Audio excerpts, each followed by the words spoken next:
Hello. How's it going, everybody? What's up? What's up? Hi. My God, it's been a long time. Holy crap.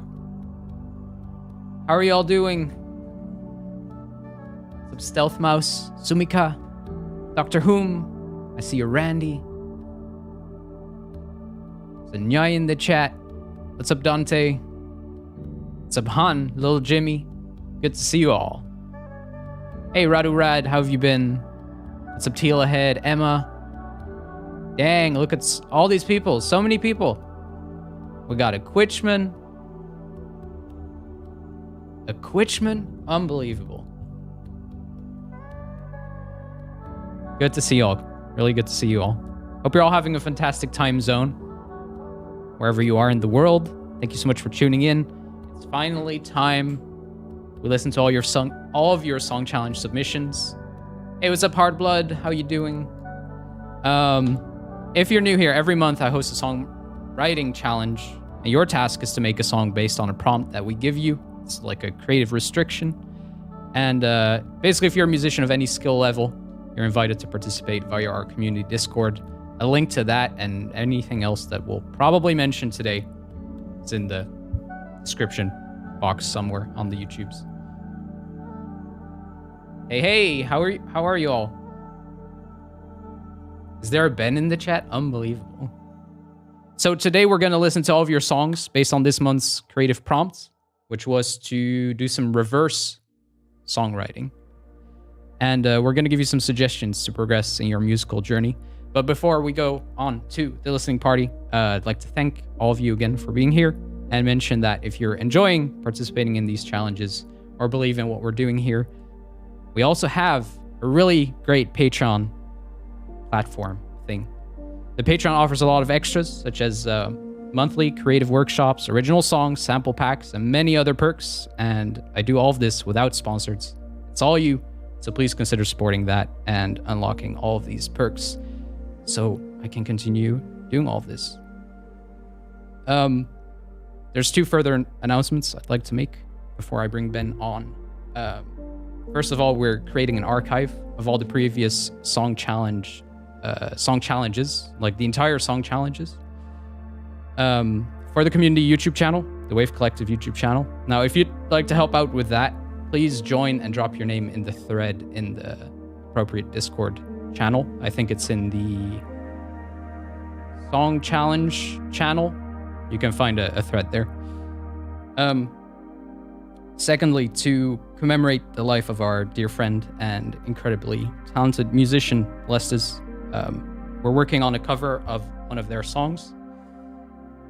Obviously, we're all very saddened and shocked by the loss, and I've been dreading to stream quite a bit for this reason, as you can probably imagine. I find it quite hard to talk about this. If you'd like to contribute to this project, please join the collaboration channel. I think it'd be really lovely to all get together and celebrate what Lestes meant to us and the music they left behind for us to enjoy. So please check that out if you're interested in being a part of this. Thank you. Okay, today I'm joined by Ben Levin. Please give Ben a warm applause and welcome. Good stuff. Hey, Ben. Hey, everybody. How you doing? I'm just glad to be here. It's nice to see all of you in the chat. We know each other. There's so many nice people we know. I like the music you had on there. Is that your music? It's not, but I've done something similar. This is like stuff from a playlist. Fancy Nice. Playlist. Yeah, a list of songs you can play, basically. Yeah. Well, Literally. I enjoy this music, and I'm hearing it and realizing I haven't listened to music with my earbuds or like with headphones in a really long time, and it's real nice. It's a good feeling. It's just on the ground touching my dog's armpits, the back of his head. That's good stuff. Inner thigh, not the penis, and his back and neck and ears and toes. Just touching them all in a very wholesome way. Giving him a massage after a nice long walk. And listening to this music is a lovely experience sandwich. And I'm excited that we get to truly rest in the warm bed of this stream today for probably countless hours. Oh, yeah. Absolutely. And it's really nice that we get to come back and do this. And if you think back to how many things have changed since we started doing this, it's really special that we're still doing this. Oh, yeah. It's almost 2 years now, Ben. Wow. And with me, 2 years? Yeah, with you 2 years. It's almost 3 years of the challenge. But oh, my goodness. We've been doing it since 2021, the start of 2021. Yeah. So you're telling me that if I had a child, I'd be 2? You'd be 2, yes. We'd have a 2-year-old now, Ben. Would I be 2 years old? You'd be 2 as well. You'd be 2 with a 2-year-old. That'd be sick. We'd be pals. I would have a lot of responsibility, but I would be a good friend. I think you could do it. I want to shout out Randy Strauss, sending me some good vibes that mean a lot, and saying hi to my dog. And I'm happy to see y'all here, and I'm shouting out Randy. I should shout everyone out, but that makes to shout out. Yeah, but it makes shouting out useless if you shout out everyone every time. I mean, you got to when you're saying hello to everyone. You got to pick someone in particular. From what I understand, when I take my glasses off, I look better. You look better. But you can't see better. No, I can't look at things better. Yeah. So, sorry everyone. You have to choose though. Would you rather see better or look better? See better. Okay, fair enough. I love my job of seeing things. That's why I don't get LASIK, because the stakes are insanely high. Like, okay, there's a tiny chance you'll lose your sight. Tiny. It's so tiny. But if I lose my sight, I lose almost everything. Oh, yeah. I might rather lose my hearing than my sight. I'm not even sure. But that don't have to decide. As a visual artist? It's because I work through computers, you know, like I've been to I've played concerts and been to concerts where people who cannot hear are still like experiencing music, because there's more to hearing than your ears and all that. Right. And you know, I don't want to get into it. All the people who are here, like, there are some who can't see and maybe some who can't hear. It's possible that they're around, or at least we know people. And I don't want to just be like, oh, I don't have this problem, but it would be bad if I did, when it's a real thing. Isn't that interesting? Aren't you glad I brought that to the table today? I am. Yeah. I'm mostly pondering now whether I'd rather be blind or deaf. Yeah, it's an interesting question, because you really shouldn't ever have to choose. But then when you're like forced into this dichotomy, it makes your brain act simple. Your brain starts being simple. You have to start saying what's good and what's not, and ranking things that are unrankable. Yeah. We hate dualistic thought. But I mean, especially as musicians, it's like, oh, of course we care about our hearing. That's like the main thing. Yeah. But then I love music. I love hearing. But not that much. Well, I don't know. It's tough. It's tough because I feel like, I don't know. I've seen badass musicians you can't see, but it just seems like, I don't know, like seeing, it's not like you lose your sense of smell. So you can like see the fall and smell the fall. No one cares about that. That's like the first to go. It's like no smell, no touch. Just take it. Yeah. Well, anyway, I guess we've We pretty can make a much tier list. covered. That'd be Yeah, a good YouTube video. census. It would be good. That'd be funny. It'd have to be pretty short. Yeah, just a tier list of our senses. That's it. Yeah, the S tier is sight. Or hearing. Ooh, and tied with hearing. Yeah. Yeah. That's why it's so hard to choose. I guess we just figured out the premise there. The most overrated sense would probably be your vestibular system. Vestibular system? Well, that Hang would be on, underrated. What is that? That's the one that makes it feel like you're moving. It's the real sixth sense. It's the one that makes your sense of VR. balance. Yeah, it's like the one that makes VR. Like if they could find a way to do VR vestibular system stuff, like you feel like you're accelerating, then it would truly be immersive. But that's like the one. I think that it'd be easier for them to do smell than it would be for. Doesn't it already mess up your vestibular system though, or at least like tickle it somehow? Because I know there's those videos of like people bungee jumping in VR or going down like a roller coaster and then them like actually falling because they're like so whoa, or they're walking a plank and then they're literally like falling on the ground. I mean, maybe a bit, but I bet like if you ever go to like a amusement park and they have the VR things where the whole box moves, then you really feel the acceleration. Yeah. Because when you're feeling real life acceleration, you're only feeling the part where the speed is changing. You're not really feeling. It's just like in a car driving at 90 miles per hour. It doesn't feel different than 50 miles per hour. It's just the change that you feel. Right. And so like if they just go woo, if you have a chair that just goes forward a little.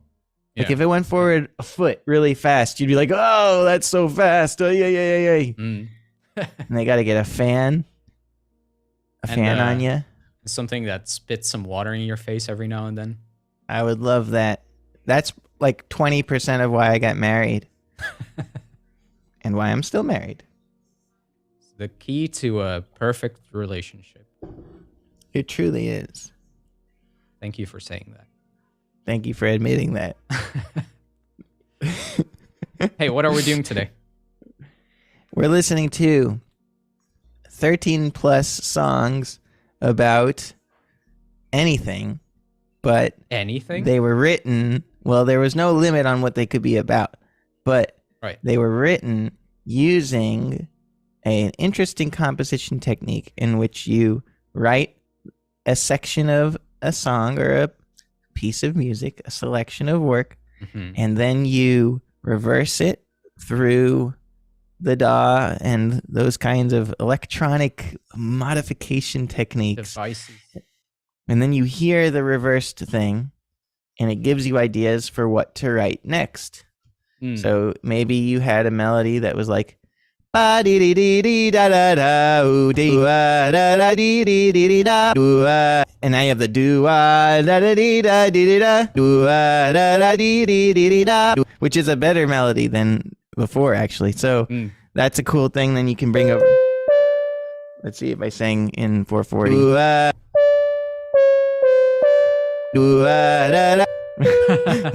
That's hard for my brain, but it's like do da. It's a cool microtonal melody. Yeah, it is. And that's nice. Yeah, for sure. Very usable. Everybody did that. Perfect. So we'll see. Let's listen to one.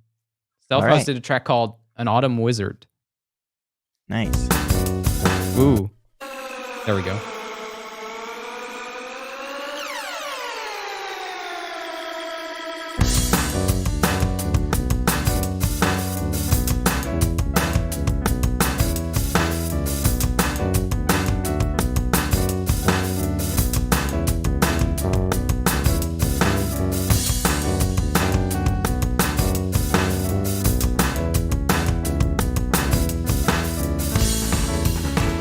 Nice 5/4 groove.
cool synth parts. Kind of like disorienting.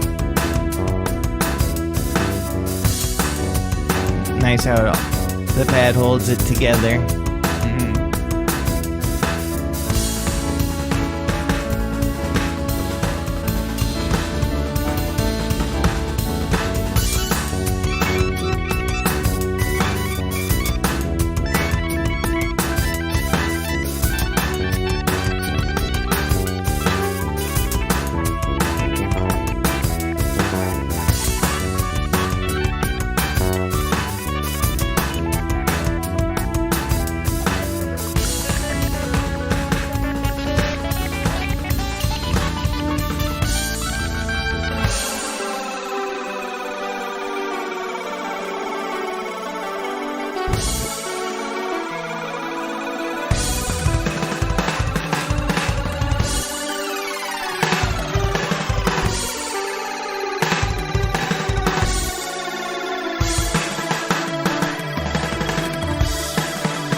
Nice.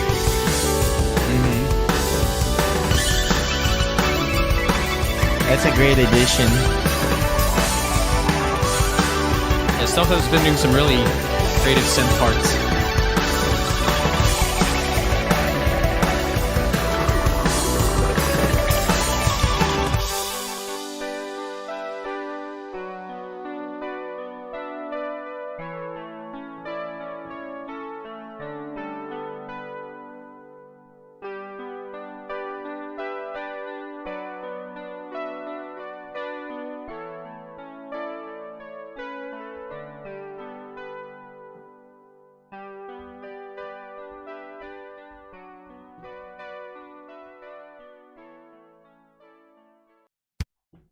Very cool. Nice. That was awesome. Yeah. Wonderful. Yeah. Cool, like driving groove. The drumming was excellent as always. It really had a nice like feeling. It felt like it was a very hero's journey kind of arc. Like it felt like there's a lot of adventure in there, and then the ending was very roll the credits. Made me think of Chrono Trigger for some reason. Oh yeah, maybe that's what I'm thinking about. Chrono Trigger is good, isn't it? You have to go this way and that way in time, and that's how it works. Something like that. I've only played it once, and it was a while ago, but yeah, I was very young. Yeah, this was awesome. I really loved the disorienting synth parts too. I'm assuming that's where like the reversion took place as well. Like a reversion was applied to those synth parts. Yeah, the main melody and that was a very cool sound. Yeah, I have some thoughts about the production, which basically the drums are like super compelling and excellent, and I like how they have like a room sound to them. They're not like super in your face like metal drums mix, which metal drums mix is awesome in all kinds of circumstances, but this has like a sort of indie-ish vibe, but there could be more low end coming from the kick, even though it's got that feeling. And the way that could be achieved, there's a number of ways, but if you double every kick with a sample kick that is recorded to sound like beefy and low, that's an option. You could get a sine wave that's like at 60 hertz or something or lower and have that double every kick. Or you could do a thing where you have a sine wave just holding like that, and you have it gate. Yeah, it gates. It turns on whenever the kick happens. But there's, I think it's Slate. And there's other ones probably too. There's like the drum. Do you know the drum plugin where it does that for you? I'm It not like sure. there is like a trigger, maybe trigger drum. I mean, it's how a lot of drum production is done. Where it's Steven Slate drums trigger 2 platinum drum replacement plugin. It's $50 on Sweetwater. But I've never used it myself. But it's the kind of thing that I would use if I recorded my drums at home on a kit, where it will read your waveforms, and whenever the waveform happens, it will play a MIDI event. Yeah, it seems like something that could really help for Stealth Mouse, especially because your whole like anchor of your musicianship, I think, is your drumming. Right. Like everything you're doing through your drumming is beautiful, and the anchor is your drumming. Whereas, like for me, my anchor is guitar or voice, I guess, nowadays, because I'm singing my songs. Right.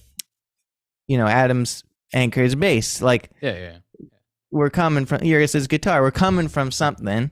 And so that something, it's worth investing a little bit in, like the production, expanding the production capabilities. And so I'm saying that very specifically to you. I don't usually tell people to go buy stuff, but doing something like getting deeper into that, and not even necessarily as like a sound replacement, but just as like support for certain things. Yeah, it makes sense. I mean, even if you don't want to buy anything, you could do the gating trick like that. That's essentially the same thing, I guess. Yeah, there's plenty of options before the buying. Right. The most tedious of which is like going to each kick and then dragging in a kick. But that is pretty interesting when you do that. Worth doing at least once, so you know what it's like. I mean, there's tricks to make it fast, but not that fast. Well, also, if I recall correctly, I don't know how Stealth Mouse is recording, but he plays ED drums. So if it's all MIDI, he could just copy paste that onto another track and add a different drum sound to it. Totally, but what do you think that was what kind of, that sounded very, very like performed in the room with mics to me, but it could be MIDI, in which case easy. I thought it was an E-kit, but I'm not 100% sure. But either way, you've got options. We'll find out soon. If that's an E-kit, then you're doing something really extra cool, making it not sound like that to me. Hey, wow, that's cool. Yeah, that was a really nice track. I wish we'd hear vocals again with Stealth Mouse. I'll say that, but I always want people to do vocals. It's good. Yeah, it's a good idea. Well, it's also the fastest way to get to the emotion vibes, I think. Yeah. Oh, I see. So, kit, but not MIDI. Ah. Okay, learn the MIDI part. Just, you can do it. You can do it. You're smart enough to like figure out how to make that music in the first place. You can figure out how to get the MIDI information. It'll be worth the little bit of effort, because you're gonna have so many. You could even then at that point like double check like the MIDI and if you like the sound of the kit as is, then you can record the kit as is and the MIDI, and then that way you can just solo out the kicks and have that trigger additional samples to kind of beefing up that sound. I think you'll also enjoy using that MIDI to trigger synths and stuff. Yeah. Like there's definitely like you know how people tell you like there's like the 80-20 rule, where like 20% of the work accounts for 80% of the goodness, or something like that, and then something like that, where it's like learn you taking however many hours, even if it's 10 months to get MIDI together with your kit, that's going to probably like open up a whole world of sound to you that will like, you'll already be so good at controlling it because you're so good at drums that like your brain will probably expand and new pathways will show up that you'll be like a whole new musician plus the one you are now. Like you would like expand so much, it'd be like adding a band member to your life, but it would be you. It'd be like in you. It'd be like you split yourself no, you didn't split. You just multiply yourself. Now you have 2 brains, and one of them can do the dishes while the other one starts the water to make spaghetti. How about that? That'd be incredible. Yeah, that would be incredible. I'd love to see that. It has to happen. I'm begging you. We are begging you, Stealth Mouse. Thank you. Both of us are begging you. Yeah, that was cool. What other kind of interpretations do you expect from Reversal? I think we're gonna get some interesting lyrics from someone, like lyrics they wouldn't have normally written that are a little more abstract, that are based on reversed words. Because like a Twin Peaks thing? Well, like if I threw in some really kind of lame lyrics, like candy broke my teeth, now I've got candy on my feet, 'cause the shards of teeth are sweet. You saw thief was there, Shizak, you know, schnoss, sneeze, sneeze, snoss, Shizak. You saw thief was there, Shizak. She's like, she's at, shoes at. You saw thief was there, Shizak. It's not like me to throw my shoes at. You saw thief was there, Shizak.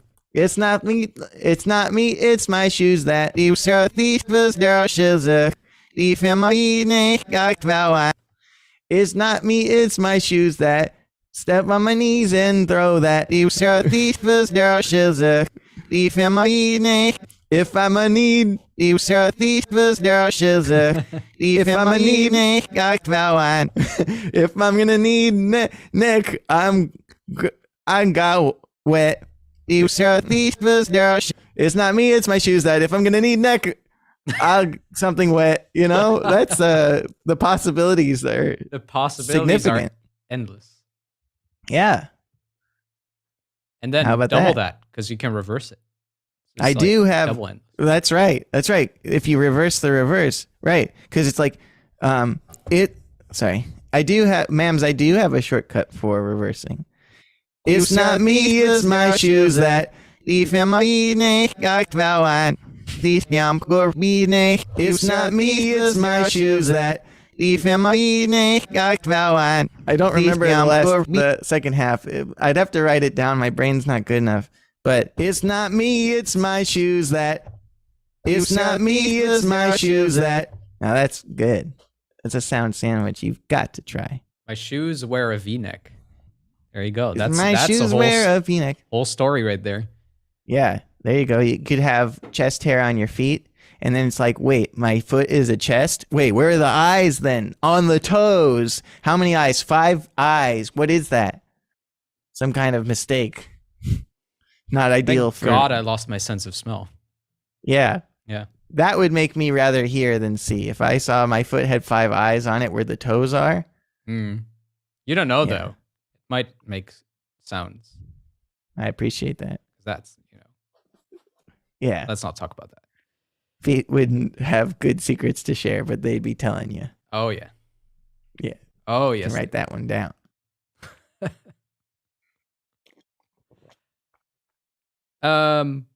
Dante has a track called Never Odd or Even, which is a palindrome. Very cool.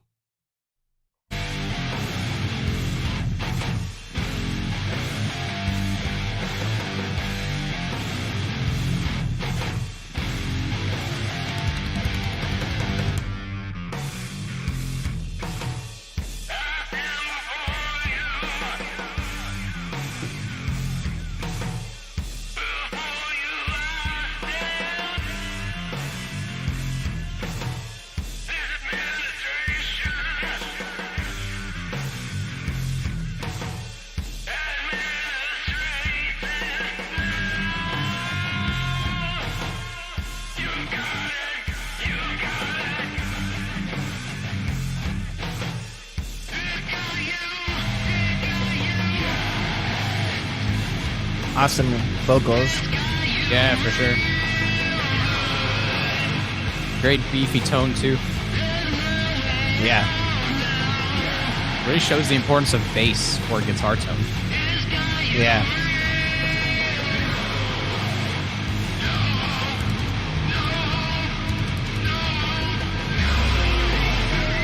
What?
Did you use palindromes in the lyrics as well, Dante? I know it's in the riffs. That's very cool. I didn't notice that. That's cool.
That's cool. Awesome, yeah.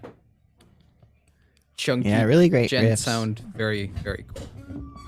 Great riffs, nice and catchy and simple and melodic, and had a lot of power on the big chorusy parts, like the where it was that stuff's really good. Yeah, those explosive like entry points were awesome. Yeah, I agree. Awesome song. I think there's got to be a way for the drums to be more like impactful in the mix. You know, everything's written really well, so things should sit. There should be a way with levels and panning and a little bit EQ to like get the stuff to all punch more. I wonder if you're how much stuff have you been, like how far to the left and right did you pan the guitars? Was that all the way or like part of the way? I just wonder, because I think there's room for some more width, and sometimes when you pan the guitars all the way, they like sound thinner, but then sometimes not. And I just wonder what the most panned thing was, and how panned was it? I agree. The track was like really good. I think the thing I would mostly work on is the mix. Like it sometimes sounds a bit low volume. Also, could be more in my face. Yeah, that like all the tones are really good too. So it should be a matter of, okay, rhythm is completely left and right. I think I need to vary the tones more. Yeah, maybe that might be that might be a really good place to start, because if the guitars are so similar, maybe they will sound more in the middle. You might just be too tight with your guitar playing, and then it doesn't sound wide enough. I don't know, but it definitely seems like the kind of situation where, as long as all your drums are on separate tracks, all the different parts of the kit, and as long as that's it. Like there should be a matter of like volume, panning, and EQ. And for what Hugo's saying, the in your faceness, that would be a compression thing, I imagine. Yeah. But compression stuff with like I would think about that last when you're just trying to get the like sounds to sit. It's also more general mix compression, I think, because like everything is already so distorted that like that in itself is compression. So like that's true.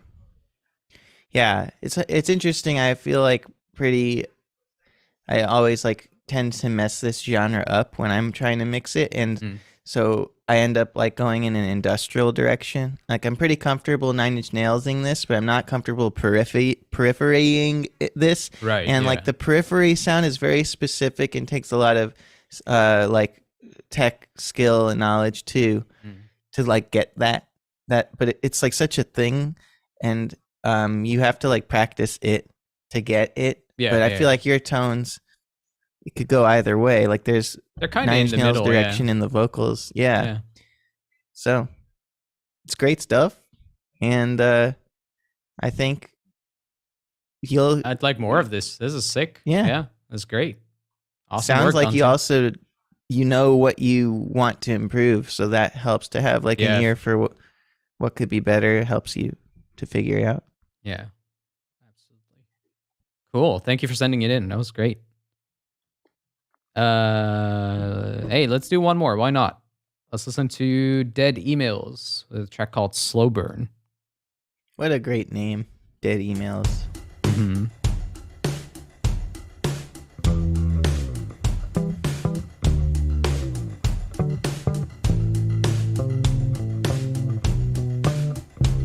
Ooh, I like that panny synth thing. It sounds almost as if it's doing like a shaker kind of vibe. Yeah, it's really cool. Lazy eyes before us, melting in the sun, lining up like tourists. It's begun. By the way, it won't bother me, beating from a hand. But just out of reach, that's the plan. And I don't wanna hear those words. Nice, so good. But dimming at each turn, cleaning the slate in this dream that we're faking.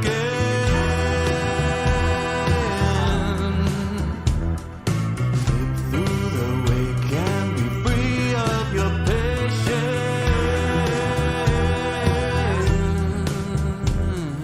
Lonely as a child, kissing Love the transition, the different vibes between the verse and the chorus. It works really well. Yeah, It's beautiful. seamless. Yeah. it's all wrong. This is the kind of arrangement that is like made for hearing the vocals. Like Yep. they're so clear. Getting out of the way. Keep me warm and empty. It's been paid. I don't wanna hear those words. Light, but dimming at each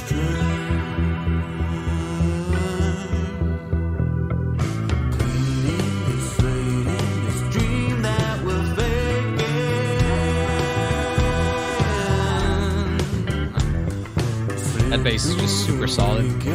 Yeah.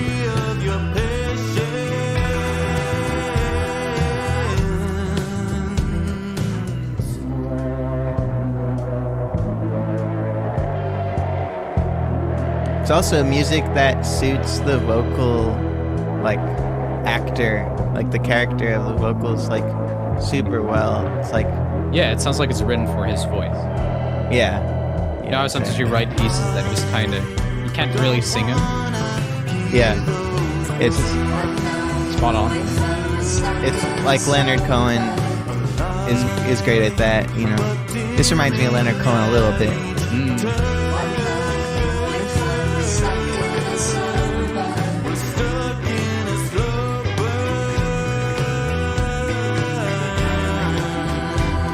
I like how Sumika can be like a good indie choir, or it can be really epic, or it can be really ambient. Very versatile.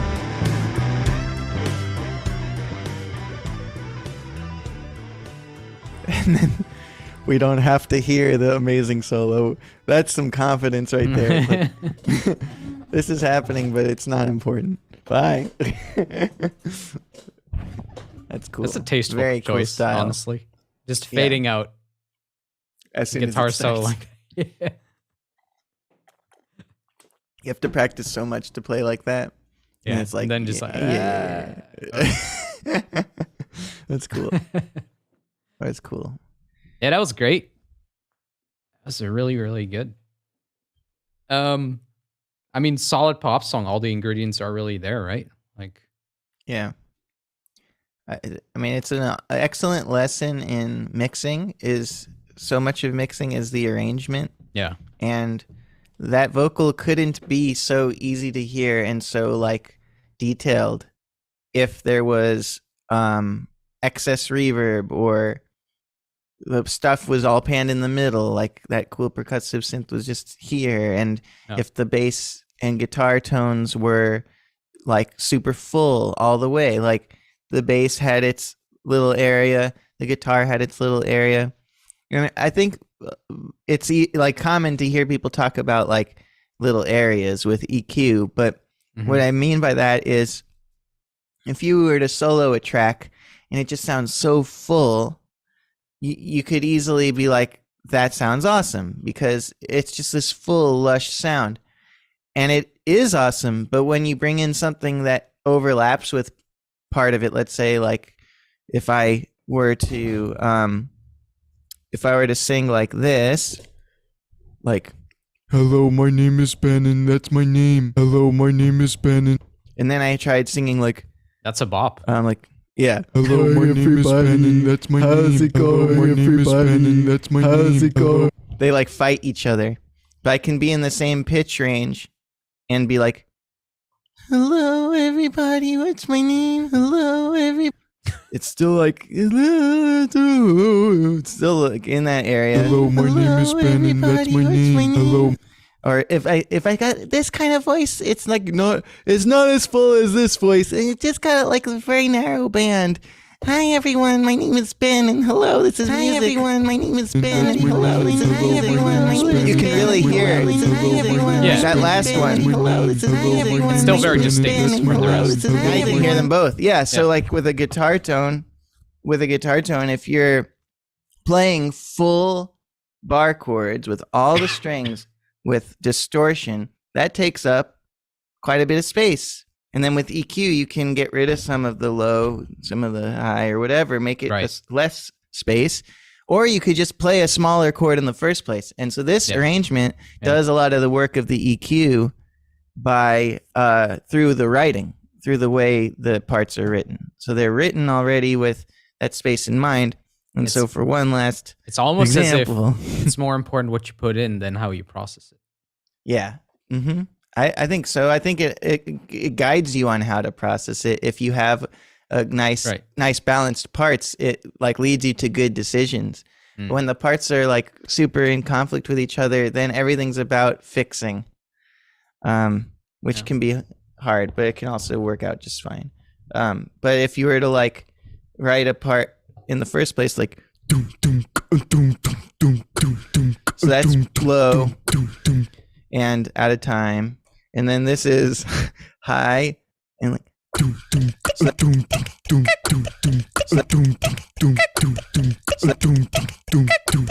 can hear how like the narrowness of that part like it's better writing than if I did another Right, yeah. Yeah. Yeah. I have balanced parts. All the parts are balanced. My name is Ben, and this is a song, and this is music. That's my laziest musical example ever. It could be a YouTube video. I wrote Yeah. the laziest Ooh. song ever. Thank you. Then you just do that. Yeah, I'm writing it down. it's beautiful. Yeah, it is. It's a great idea. Suggestions for next time. I think Yeah.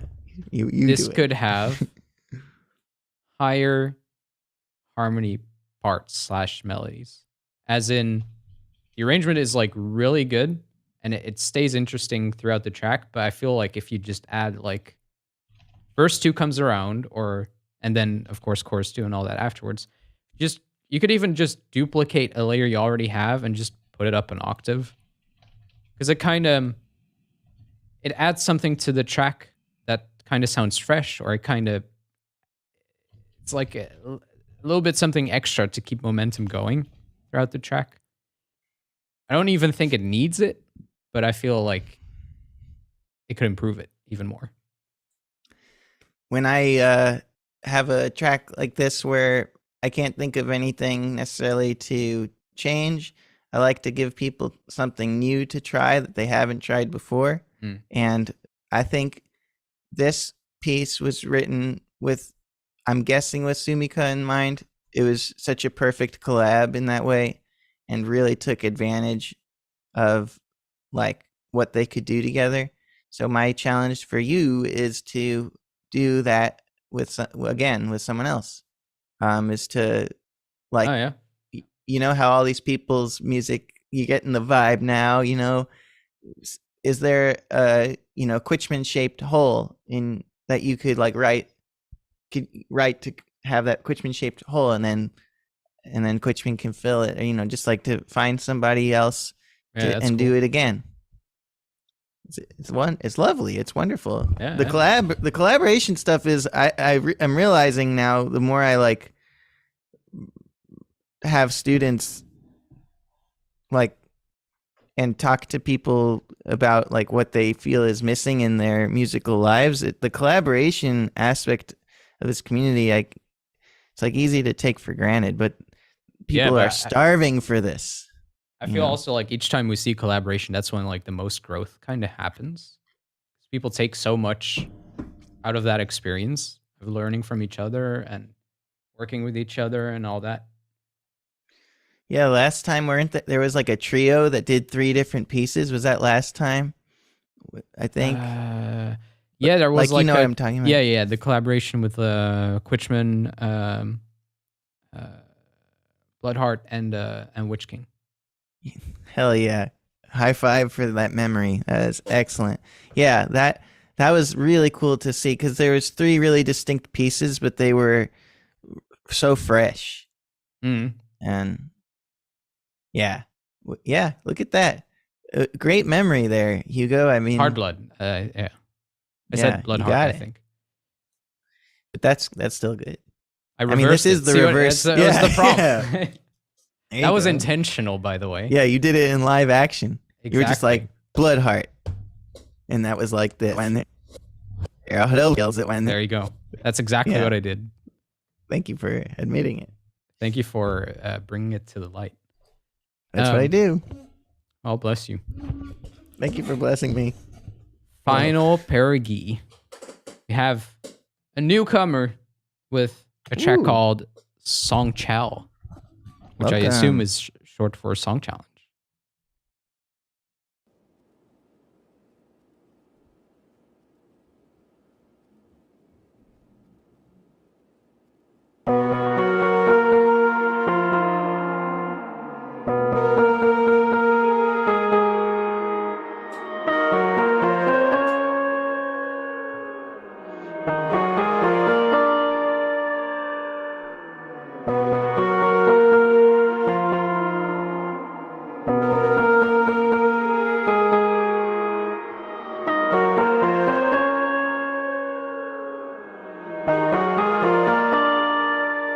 cool sound design. Kind of spooky, kind of cozy. Yeah, great melody.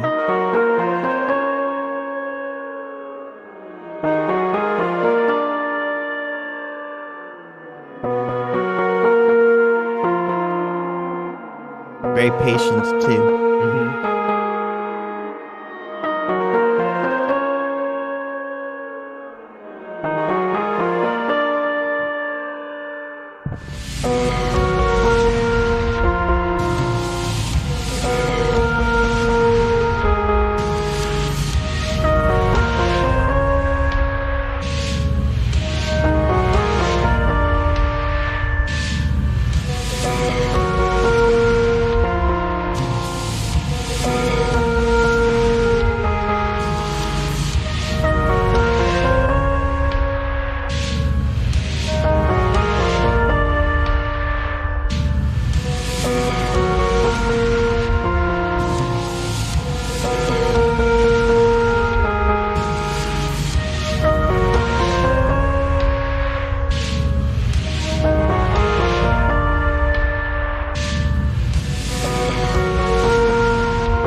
Nice. That was cool.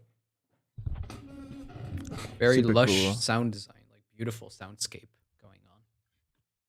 Yeah, I really leaned on that too because it's using the melody as this grounding loop, and then having the story be told by the sound design is a nice approach. It's hard to execute stuff like that. Yeah, for sure.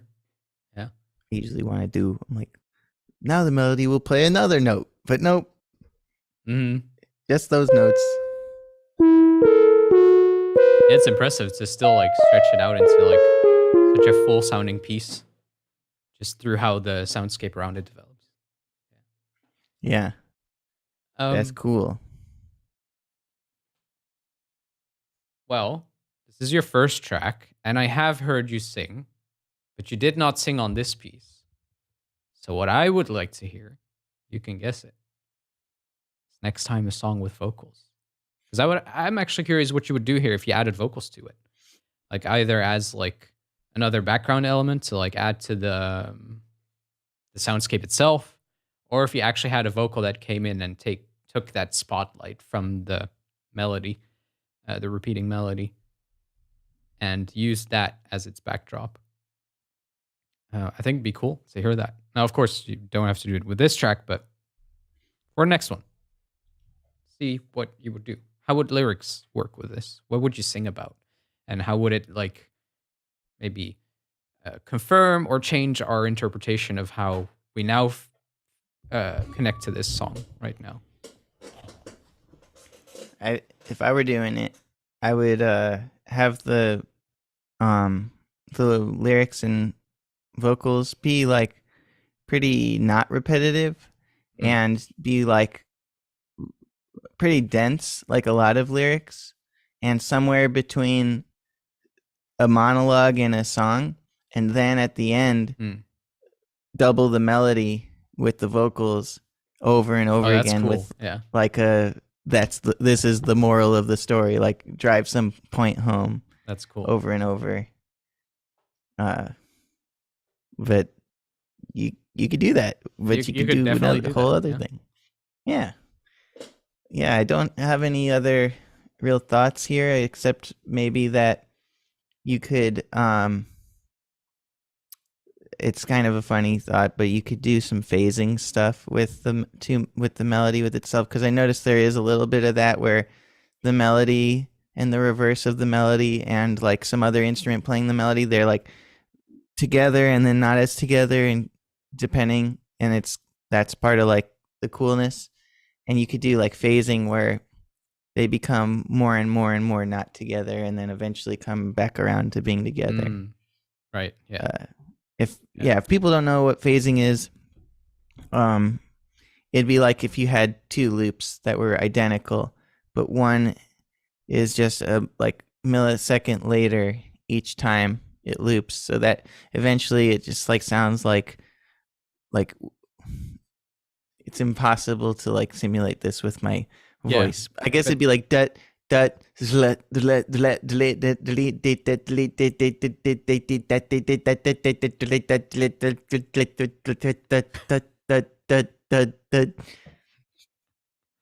Exactly like that. That's what your song is gonna sound like.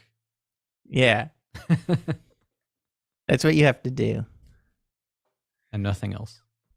But this is cool. Thank you for submitting it. It was really, really nice. Hell yeah. We'd love to hear more. We have a track from Scully called Revolving Thoughts. Ooh, starting with some reverse sounds.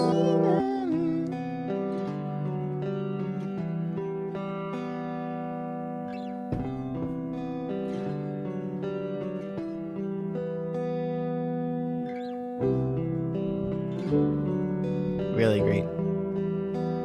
great tones. That piano and that guitar are so together, but also separate, so you can hear them really well.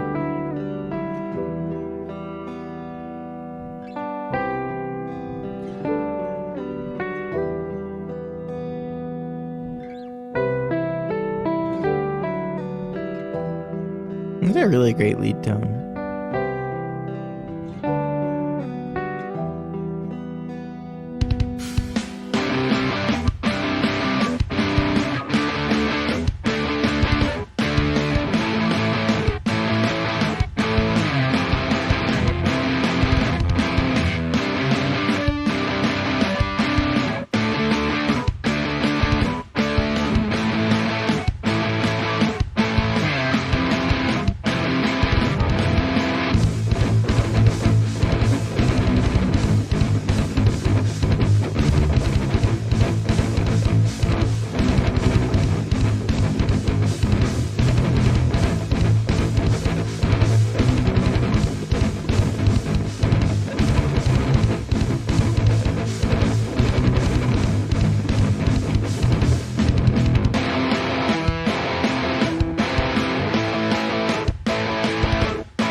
Like how the reverse comes back in. It's early notes.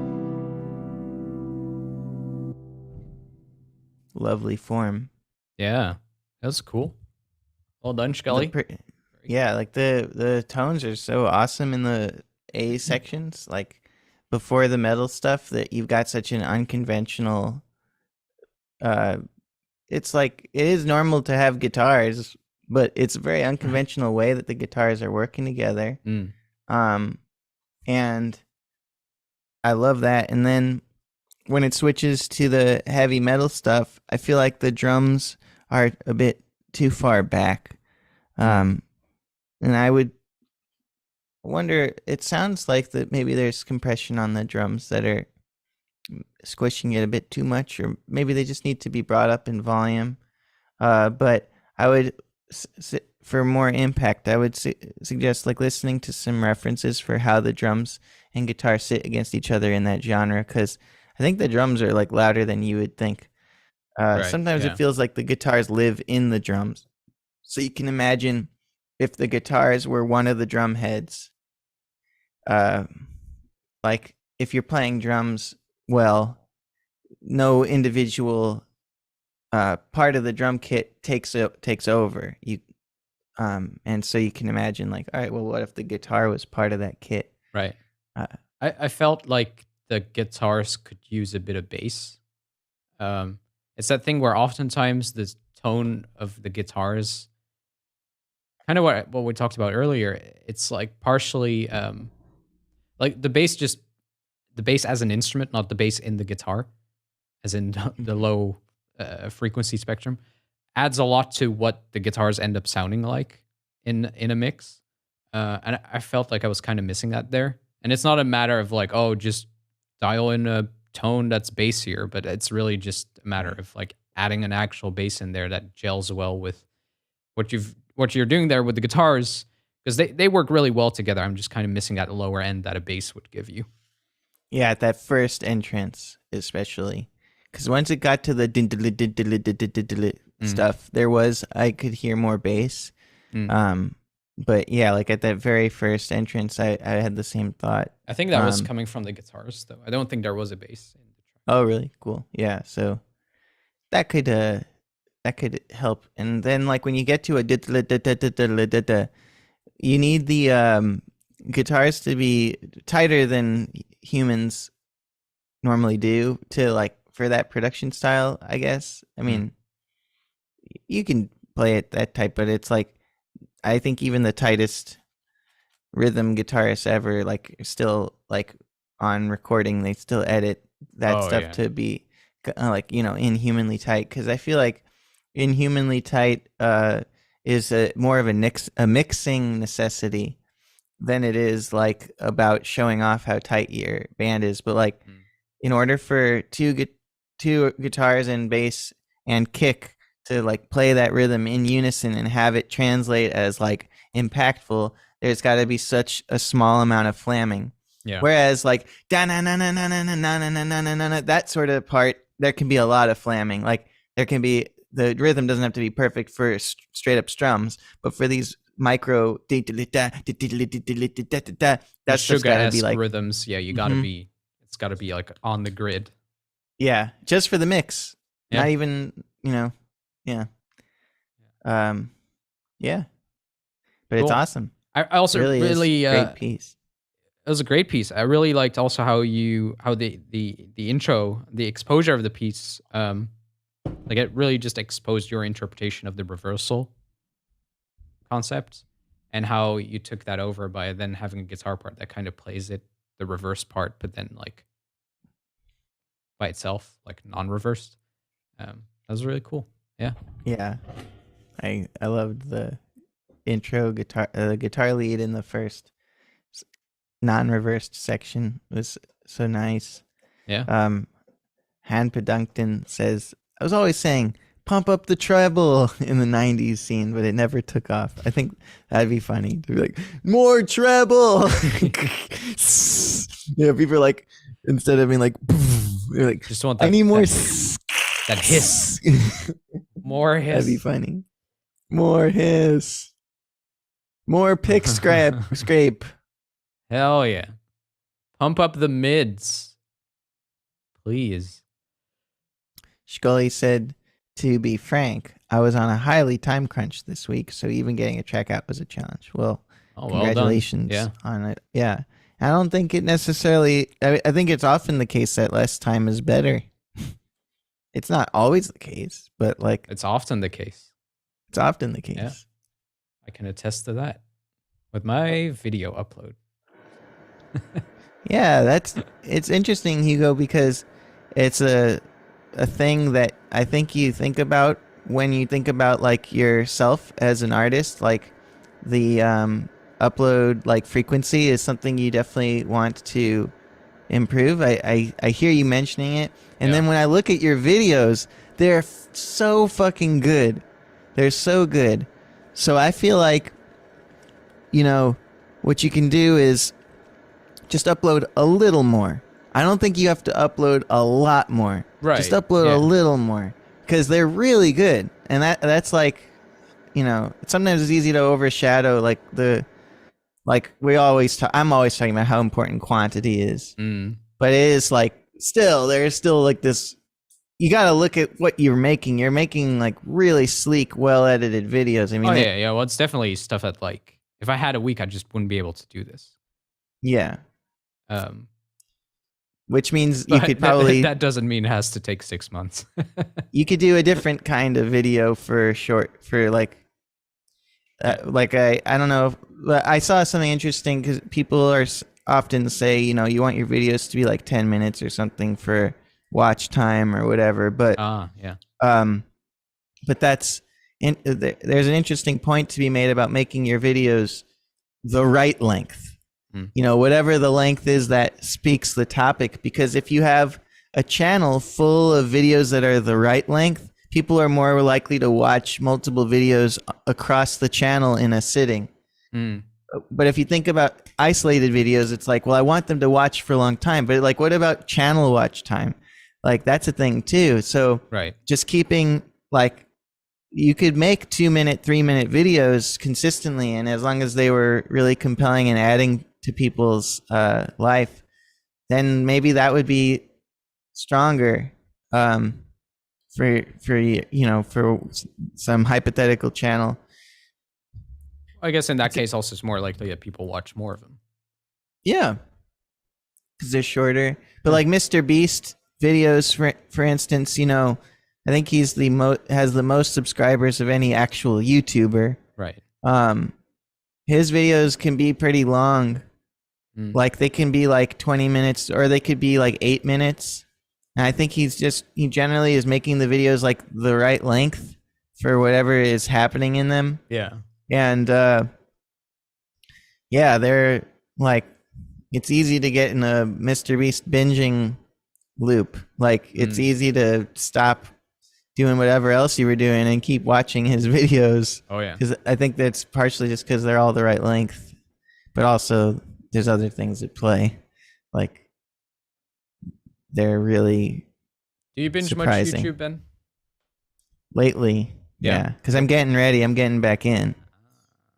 That's good news. So, thanks. But so it's more like market research. Well, it's more like if you're gonna make something, you should be really excited about it. So I'm getting excited about YouTube. I'm like, getting excited about YouTube for me is really important, because if I'm not excited about YouTube, I make art films that don't belong on YouTube, and it's this sort of toxic process where I make them and then I'm not happy with like I'm like, I feel like I'm just shrinking because I'll like lose subscribers, and then I'll be like, am I an artist or am I a professional, like making a living? Like, this is how I sell my course. This is how I get students to sign up. So like you have to find like the right art for the medium, and the medium of YouTube has like qualities. Just like if you were pitching a show to Netflix, you would probably pitch like with the idea of getting the producers excited about what happens in episode 4, what happens in episode 5. Like if they're going to fund a show, they need to be excited about where it all is heading. But if you're doing YouTube, you're doing one-offs. So like, that's just an example of different rules, different platforms. Yeah, I think there's a place for arts content on YouTube, though. Definitely. But if you look at Bill Wirtz, who's like the most artsy, just his art and never anything else guy, his art is perfect for YouTube because of all the text, because of the pace, and because of the humor. Ability of it, yeah. Yeah, exactly. So his art is still optimized for the platform, and so you have to be excited about the platform, and you have to be excited about the desire to like win people over, which, like if you're going to be like an art purist guy, it's easy to like kind of look down on the sort of dystopian algorithm, like retention seeking formats, but the algorithm now is, I think, more reflective of what people like than it used to be. Like I feel very good about how YouTube is like feeding me stuff. I feel better about it than how other platforms are. Like I feel like I'm being tricked on Instagram and TikTok. Oh yeah. Like I TikTok, feel like I'm not getting what I want to see there. Yeah. I always feel like I'm seeing stuff that tickles me on TikTok, but then leaves me empty. Yeah. And on Instagram, I feel like they just realized what my dog looks like and know that if another dog looks like my dog, I'll watch a video of that, but it's nothing compared to like spending time with my dog. Yeah. And so it's whatever. But on YouTube, there's this nice mix where some days it's, I want to see this, and other days I want to see that. And so I feel like you can just stop talking about what the algorithm wants and just start talking about what do people want when they watch YouTube. And then it's a little bit less pretentious or no, it's a little bit more comfortable to my pretentiousness, where I'm like, I am like serving an audience of people rather than an algorithm. And so, yeah, you have to like be a little bit humble and not be like, my vision is all that matters. You kind of have to be like, I'm going to meet people where they are here. Right. Are you not afraid though that you're kind of sacrificing your passion in a way? Because it sounds a little bit like the typical thing of, oh, you're starting to play for the public and not for yourself anymore, and you're kind of losing yourself there. It's just I like the public, like that. If you're really clever, you find the things you and the public have in common, I think, and like, sure, I enjoy the Mr. Beast videos that I see. Okay. So like there's parts and aspects of them that make me feel weird, but I think about them and they make me think. And like, that's the most popular shit. Like I think, and I enjoy like StarCraft, watching these different StarCraft YouTubers, and I like the stuff that people like. And I think like there is a little bit of a tendency for like the following statements are true. Great art can be totally missed by the masses and only appreciated by people with a certain like background and understanding. That's true. Great art can also be appreciated by the masses. That's also true. It can be. Sure. Terrible art can be appreciated by the few and overstated as like overly, emphasized, sort of like, I mean, it's hard to say what's objectively terrible, but stuff that I really wouldn't like can be loved by the people I respect the most. Like Anthony Fantano, I think he's got really great taste in music. He could like something I don't like. Right. That happens. But also he could not like something I like. And also the masses could appreciate something that I don't like. You know what I mean? Like all of that stuff is true. So if I can just fit into this one where I'm making stuff that I like that also lots of people like, that would be nice. And it seems possible. So if I look at myself in that scenario, because I feel like I struggle with that quite a bit, where I have always been very interested in guitar, and I've pursued that for a while online to be like a guitarist. Like I do improv by ear, and that's, people found it fascinating and blah, blah. And it kind of worked and it's starting to go pretty well. But for me, while I enjoyed it, I also knew that, well, actually what I really want to do is write original music. But I also know that's not what the public wants from me, So there it's kind of like, well, you could do the guitar thing, but then you're kind of sacrificing what you actually want to do. Yeah, I think the public could want your original music, but maybe on a different platform. Like, I think guitar education or just music education has a bit more immediate like legibility on YouTube. Yeah. A lot of people go to YouTube specifically to not to find like necessarily a person, but to answer a question, and then they get to like the person that keeps answering the questions. But like, if you were to seek original music on YouTube, you'd already have to have heard of the person or been recommended. Like, if I were gonna look for original music on YouTube, I would search by the human's name. Whereas on the streaming services algorithms, they are linking people up by shared stylistic interests and then generating them on these playlists. So your original music might do better on the streaming services than on like social media.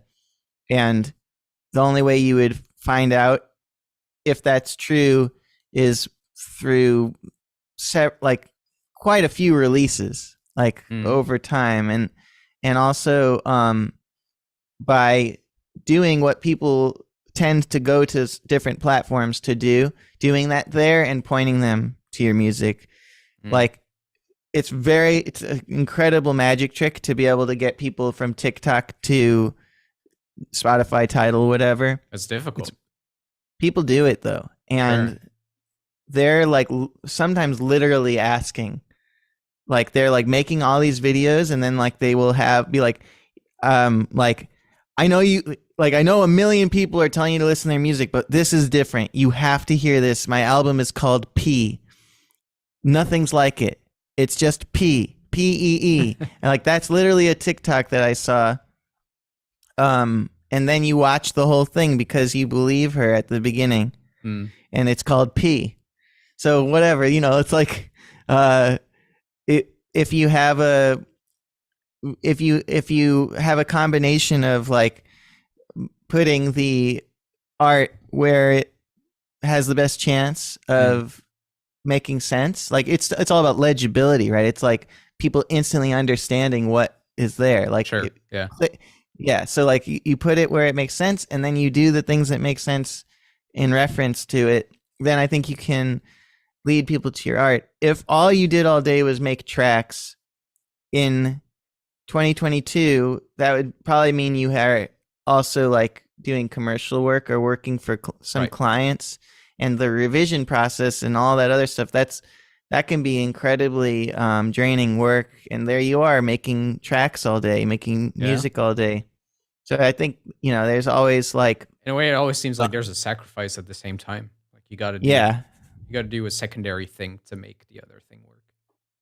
Yeah, because of money and and like limited space. Like, well, even think of someone like Ichika, who's like obviously popped off with the guitar thing, but then I can't help but wonder that he probably has other ambitions too with music, other than doing 30-second to 1 minute long impressive guitar noodles.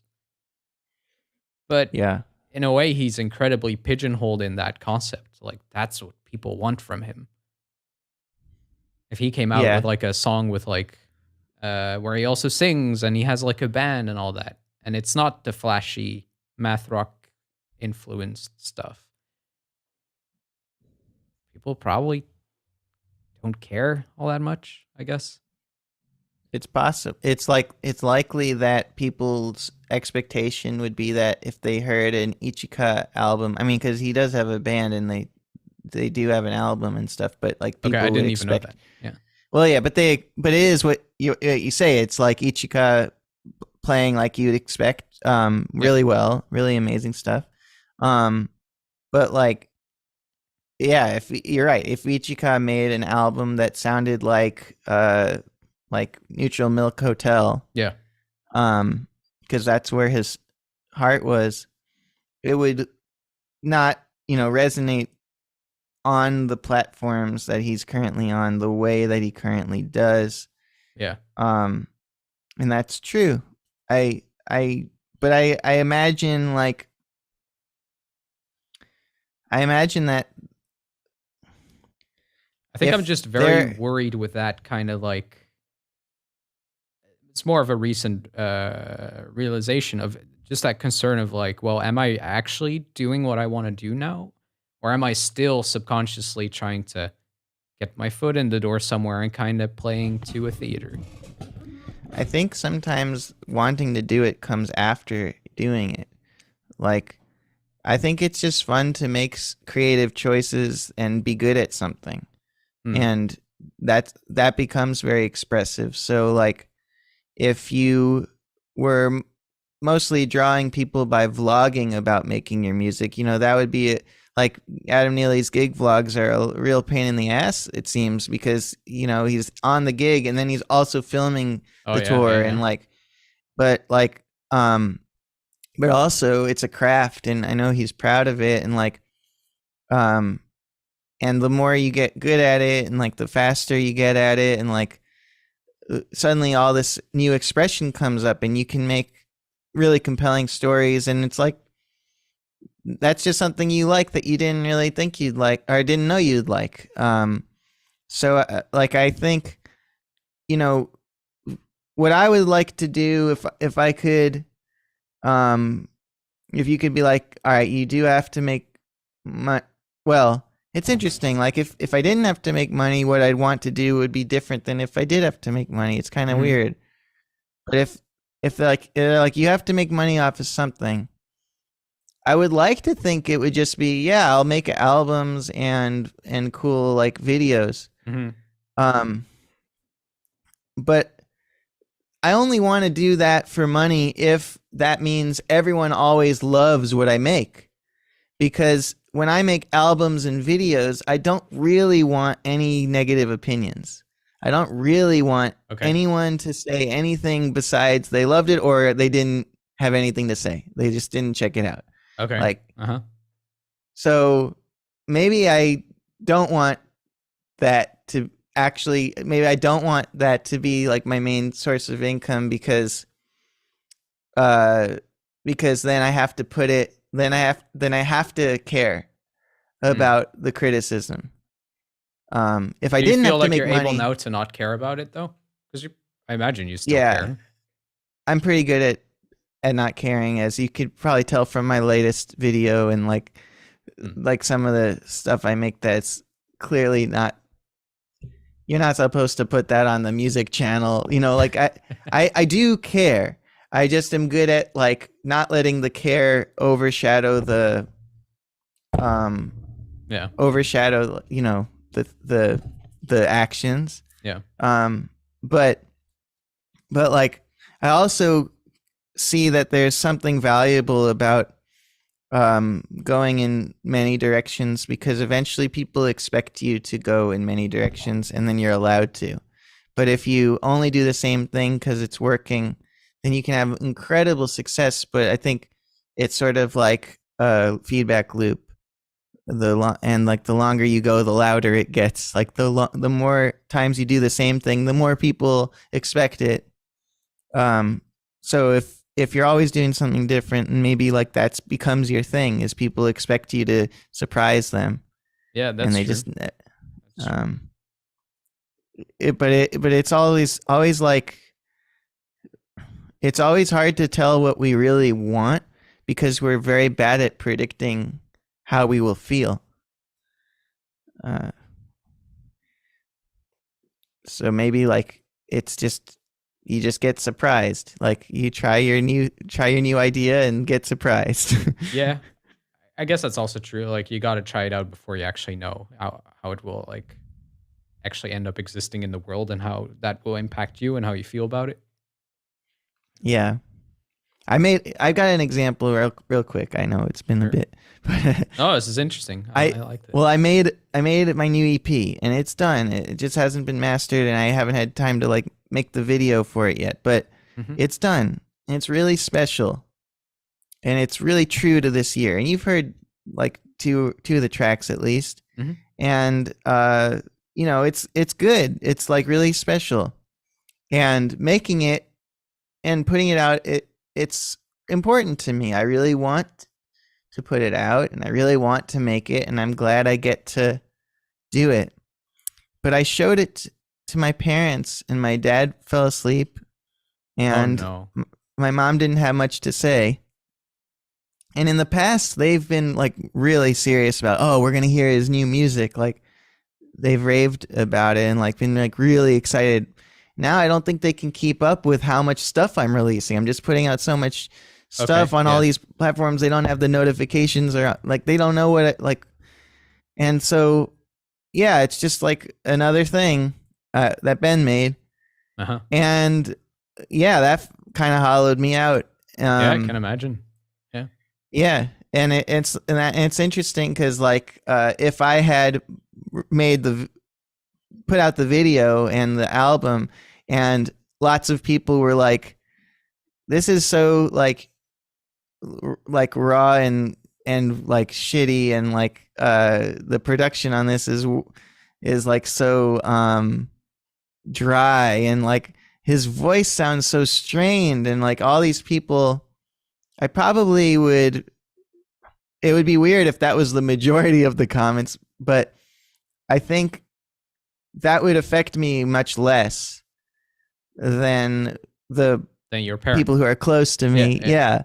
Of course. And so it's like, it's useful perspective because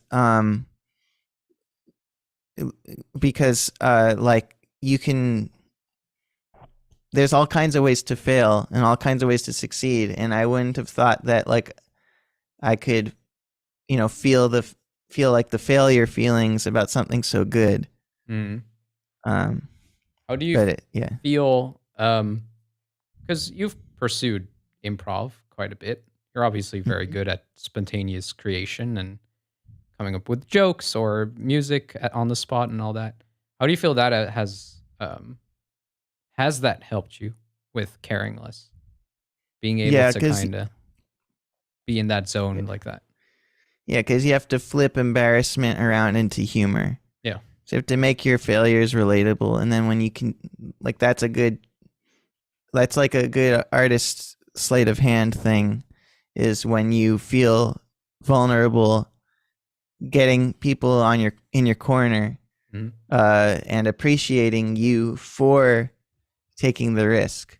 Right. So it's like earlier, I wasn't trying to make such a like shitty musical example, but once I like started recording and I'm like, oh, my voice is like coffee throat and like I can't sing right now and I have no actual ideas and I'm already recording. I'm like, here I am singing now. But then like doing funny stuff with it is probably better than being like, hold on, let me just get a good loop. Hold on, let me get a good loop. Oh, sorry, that's not a good loop. Let me get a good loop. And looping is very much like that. That's true. Yep. There's a lot of failing and like I have to hear my failure like over and over again now. And it's like the delay pedal. Yeah. On the solo. Yeah. Exactly. It's like now I'm being reminded of the bad note over and over. Yeah. So I think improv is helpful for letting go, or at least turning like I think you get a lot of confidence from seeing over and over again something where you're like, I don't know what's going to happen, work out.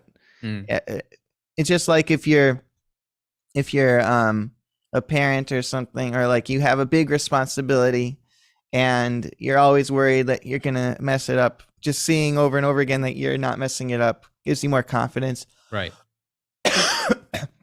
And then you do a better job because you're able to think clear. Cool. Yeah. Bless you. Thank you. Let's listen to a song. We're on track 6. Sounds good. I do want to hear your new album though. You're going to still release it, right? Oh, definitely. Yeah. Okay. I'm just going to finish the 2 courses that I've been working on forever and then make that. Cool. Awesome. Yeah. Thank you. We have a track from Reno Mams called Pop Song.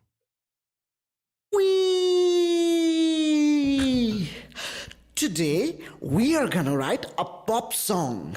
Let's start with C on a synth. Now E minor, maybe an F, maybe a G now. Yes, let's have some drums here. Yes, this is it. Maybe we need something more. Maybe like a funky bass. Yes, this is it. We are actually writing a pop song. You know what? I have an idea. How about let's reverse that synth sound.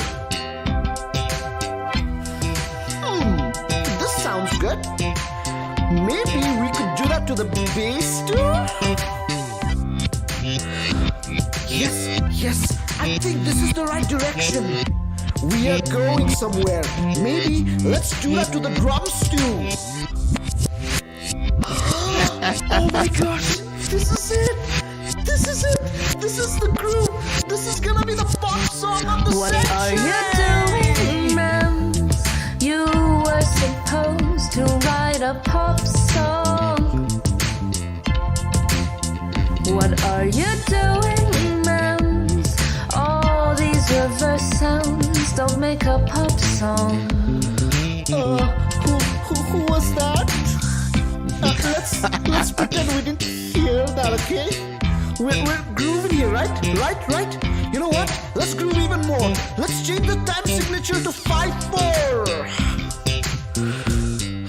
Yes, that's it. That's the groove. And let's change those chords as well. Instead of that E minor, how about we can try an E major maybe? Yes, and now an F minor. And let's throw a diminished chord at the end. Yes. What are you doing, Mams? You were supposed to write a pop song. What are you doing, Mams? All this music theory nerd stuff don't make a pop song. Time for a reverse guitar solo!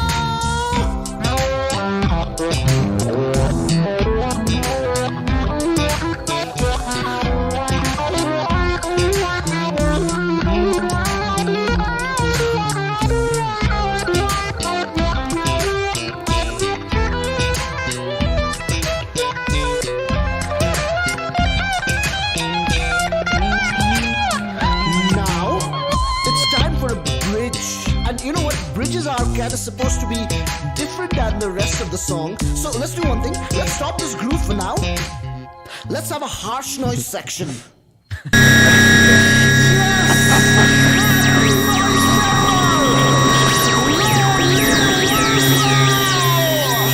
What are you doing, Mams? You were supposed to write a pop song. Now you've ruined it, Mams. All this weird avant-garde stuff don't make a pop song. What are you doing, Mams? Weren't you supposed to write a pop song? What are you doing, Mams? I hope someday you will actually write a pop song. What are you doing, Mams? What are you doing, Mams? What are you doing, Mams? What are you doing, Mams? You were supposed to write a pop song. All right. All right. You did it. Kind Well, of. I don't know about that. I Sort of. Maybe don't not. know. I'm glad. I like what you did there, Mams. It's very cool. It's not a pop song, as Sunika says in the chorus. I appreciate it though. It's classic yeah. memes. It's very. Of course, there's a twist to it. It Yeah, has to be. yeah. I mean, I think it's terrific. I love the fact that you still ended up writing a catchy hook, and you still ended up writing a nice groove and getting all those parts to sit together. Like if you did go for a pop song, but you also had the armor, the protective armor of humor, Oh yeah. which is nice. We love humor. You can also do it without it, and you would still be beautiful, wonderful, I believe. awesome music, I believe. Mams. You know, like Absolutely. you are a bright, shining light. You are contain multitudes. You are unlimited. You are limitless. You could make a sincere, sincere. Yeah, you can make a non-meta non-humorous pop song about something you are serious about, and it would be also Absolutely. great. You can do that. So I'm just saying that because I know that it's more comfortable not to do that sometimes for some people, and sometimes I would say probably you. So I just trying to give you and your gorgeous, beautiful mind the and one more like, if you want, you can. I believe in you vibe towards making a pop song straight up. I agree. It was really an awesome piece. This was, though. Also, I agree. Yeah. I thought it was clever that you kind of just reversed the original prompts. Like, it wasn't just reversing the sounds, like you just reversed the whole pop song thing. That's a good point. Fair enough. Fair enough, Mams. You win once again. And reversed the order that songs are written. Like explaining the song Yeah. as if he had already written it in the song. Yeah. So I imagine there's going to be a video giving the accompaniment, the explanation. I hope there's going to be a video because those are really good. yeah, Mams is on a roll Absolutely. making those videos. Yeah. Cool. We have the Res Band with it. Before that, I have to put an end to my need to pee. Yes. I will end it. End it. End it now. but Okay. please not on stream. Oh, right. All right. You've taken footage. Oh, it's like the voice accompaniment is from like the video. So it's like all shot and ready to go. A serious 9 Inch Nails type song. That could be cool. Mams is rolling like a Limp Bizkit song. Thank you, Mams. By the way, I'd like to remind you all that in the Discord we have a collaboration going to commemorate Lestis. If you would like to contribute, please do. We're working on a cover of one of their songs. I think it would be really lovely to do that all together. So please check that out. Also, thank you all for being so respectful and supportive to each other. Hope you're all good to yourselves, because obviously these are weird times. So yeah, thank you. Be good to yourself. And thank you all for coming through once again with all of these lovely songs. It's really, really cool and uplifting and good to hear. Good to see you all here. Welcome back, Ben. Thank you. We're gonna listen to the Res Band with a track called Car Park Affair.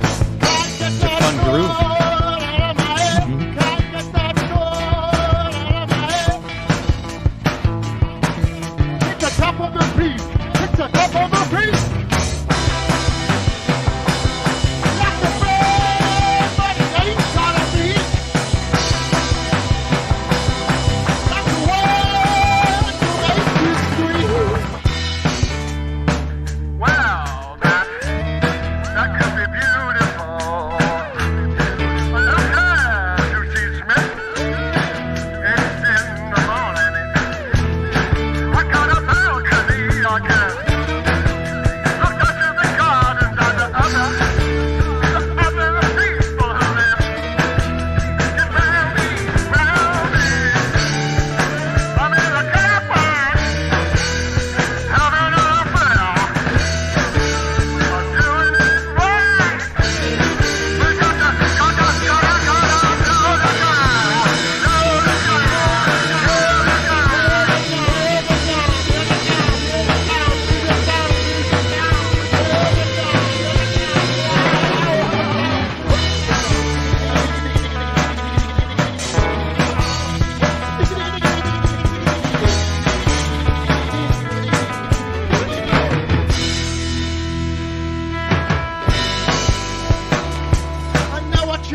Awesome. cool. Yeah.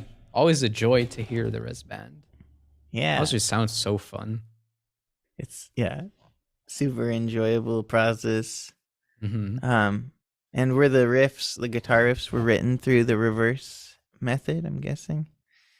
Probably, yeah. I would guess so. Yeah. Attila, you're the guitar player? I always assumed you were the vocalist for some reason. I don't know why. Maybe because of the word head. That's where the mouth is. You're onto something. Yes. You would have been Tila Hands if it was guitar. See, gotta change your name. Gotta change your name. Bye. See you next time. Yeah, with a With different a new name. Yes, exactly. Yeah. I like the I just like the way that it is. I like the liveliness, the chords, the dynamics. Hmm. It's a lot of fun. Yeah. I agree. That Hard fun just I feel like that's so central to the Res Band. Like it always just radiates. Like the joy of making music just radiates off of them. And I've been to a lot of jam sessions lately, and remarkably, I found that a lot of them do not radiate fun at all. They radiate very serious elitist principles of you got to be good or get out of here. And this is You think you can hang, kid? yeah, that vibe. And the Res Band is like the polar opposite, and I like it so much. It's a good vibe. It's a good vibe to hear. Yeah. So you've been going to the jazz jams where there Oh yeah. are. It's like if you don't know all the real book stuff, and then also the way it was originally recorded, then you're a pee-pee and poo-poo. And then did you go to any other kinds of jams? Oh, it's mostly jazz jam sessions here, because I live close to a Royal Conservatory of the Netherlands. So That sounds it's fancy. it's students from there that do jams, and other than that, there's not all that much happening. Yeah. That's the It vibe. seems like, so in Boston there's Berkeley, Mm. and then across the way there's the New England Conservatory, and New England Conservatory has this interesting dynamic to it where it's a fairly rigid school with some like programs that are super experimental, Mhm. Yeah. like that kind of music. Yeah. And a lot of the students back when I was in school who went there, who were like the super technical, great at jazz, like super great at everything, people went on to make like house punk bands for house shows that were the most like in your face, nasty, like dangerous music. Yeah. And Because they were so for tired example, of that vibe, or yeah, like Gorilla Toss came out of there, and a bunch of other bands that I don't know if they like have stayed together, but like Free Pizza and Every Kim Parcell and all these bands. I don't know if those are still around, but they were like switching instruments. Like the person who got in with $1 million, $1 billion scholarship on guitar is playing drums, and like all the best, Right. everyone who's like the best at whatever is doing the thing they're the worst at. Yeah. And I would just like wonder if there's people from the Royal $1 million Conservatory of Europe, where you live, maybe there's some people who are also feeling like they need catharsis. Yeah, I found one, but it's like a monthly jam session. So it just doesn't happen very often. They're trying to stimulate it, but it's just kind of like, well, the vibe here is serious music. So But maybe one of the people or two of the people from the catharsis jam would be interested in like a hang. yeah, where that's you just possible. That's jam. possible. You could even rent out a little rehearsal room. Yeah, I'll definitely check that one out again. But That's yeah, cool. sadly the others have just kind of been just not that fun, really. People are really good at ruining the fun of music, taking the fun out of it. You can just be like beep beep boop boop boop beep beep beep beep boop. I was surprised actually because I thought I would enjoy it going because I was like, oh, they're like, you know, serious musicians. They want to do like really good high level stuff. And I was like, yeah, I want to do that too. I want to do high level stuff. But then if the vibe is also, but if you can't do that, then get the fuck out of here, you know? Yeah. Yep. That sucks. And also it's like there's a lot of fear built into it because they don't want the tradition to disappear and they feel like they're the ones keeping it guarded. But I guess it's just they want something different out of that jam. They want to play high level jazz and you want to like find out what happens when you play. Like just start playing and find out. Yeah. And that's different. And jazz is like not that improvised because there are these heads that are supposed to be there and at this time and there's chords that are supposed to be there and you can reharm them, but Yeah. they better be there. Exactly. You have your framework still. Yeah. And Very and that can be very strict. Mhm. Yeah, for sure. I was in a band once that we would always play like jazz, like it would be Albanian music with jazz form where it'd be solo head. And I was like at every gig, but everyone else was always different. There was always a different person. I was like, it was me and the band leader and then always a different person for the bass and drums and keys. And these people were usually Berkeley professors or New England Conservatory students or very high level jazz people. And they'd get the charts and we'd be in our one rehearsal or no rehearsal and like going through the charts in the sound check, whatever. And the leader of the band, his name's Genny, he's a wonderful wind player. He would just be like, yeah, like at some point we'll probably get lost and then just like you improvise and it's okay. And they would always be like, what? Right. And he'd be like, yeah, it'll probably go wrong and then we'll just be fine. Like, and they're like, wait, what? But how many times does this repeat? How many times does this repeat? How many times does this repeat? Because like they're like, they care. It's strangely classical.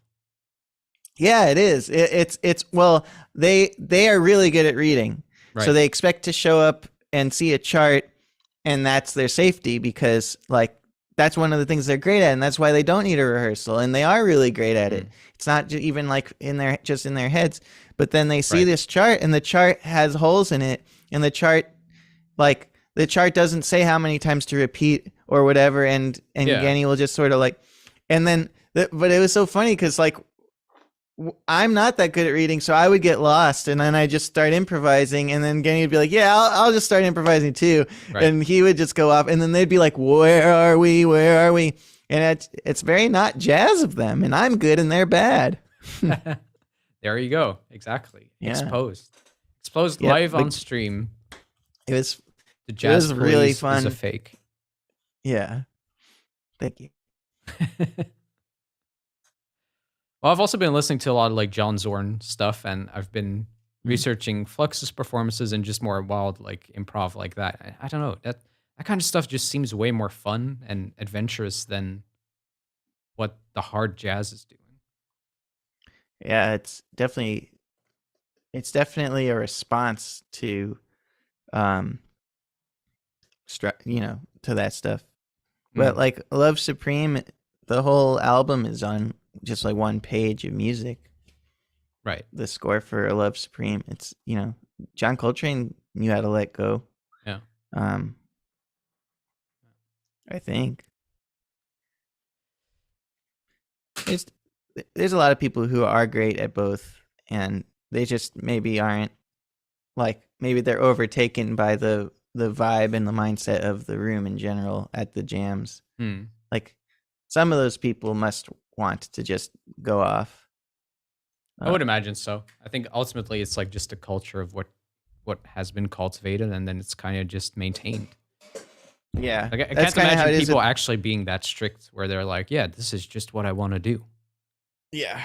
Yeah, someone, yeah, like enough people wear that. Look at this. This is my shorts. I'm wearing shorts instead of underwear. And you're big, but yeah, the Nice color matching. yeah, thank you. Yeah, I matched the cup, but anyway, yeah, like it's just the kind of thing where yeah, like you said, that this is what they do at that jam. So Yeah. that's how it's going. That's the vibe. Yeah.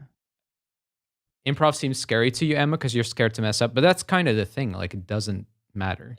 I think that's kind of the mentality that you end up getting in. Like, it doesn't matter if you do. If anything, you just repeat the mistake, and then it's no longer a mistake. Yeah, I think there's also this thing with mistakes where, like, what does the mistake say about you that is so bad that you aren't perfect? Is that so bad? Right. Does it say that you're like? Does it really mean you're a bad musician if you don't know what key you're in?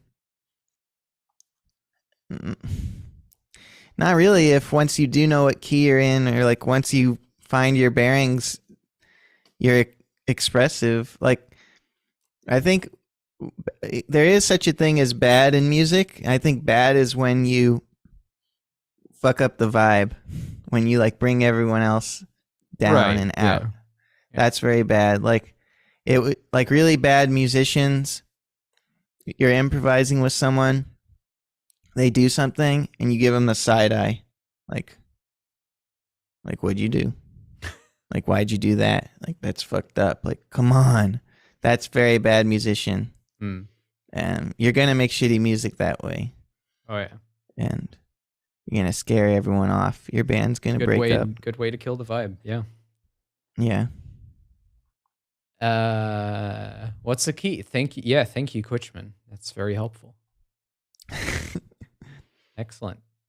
Quality stuff. Let's listen to Limmy Vanilli. Speaking of quality stuff, it's called a lot of Z's and then some other writing icons. Oh, yeah. Hell yeah.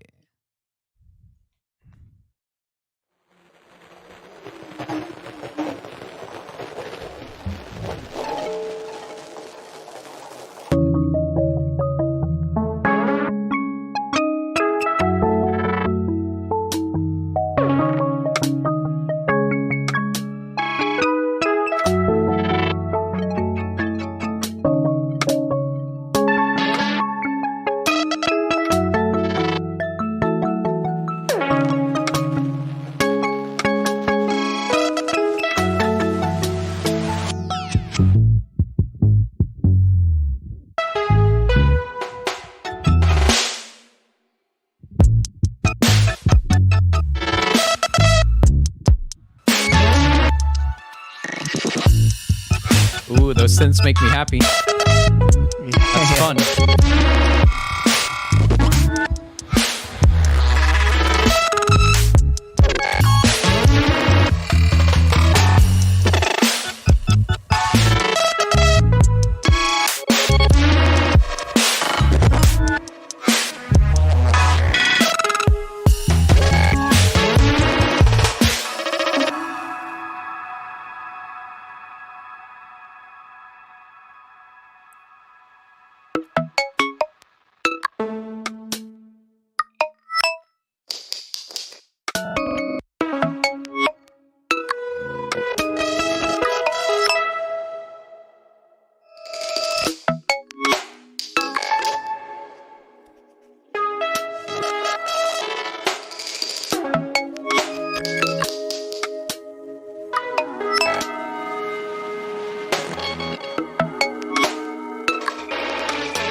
Very cool.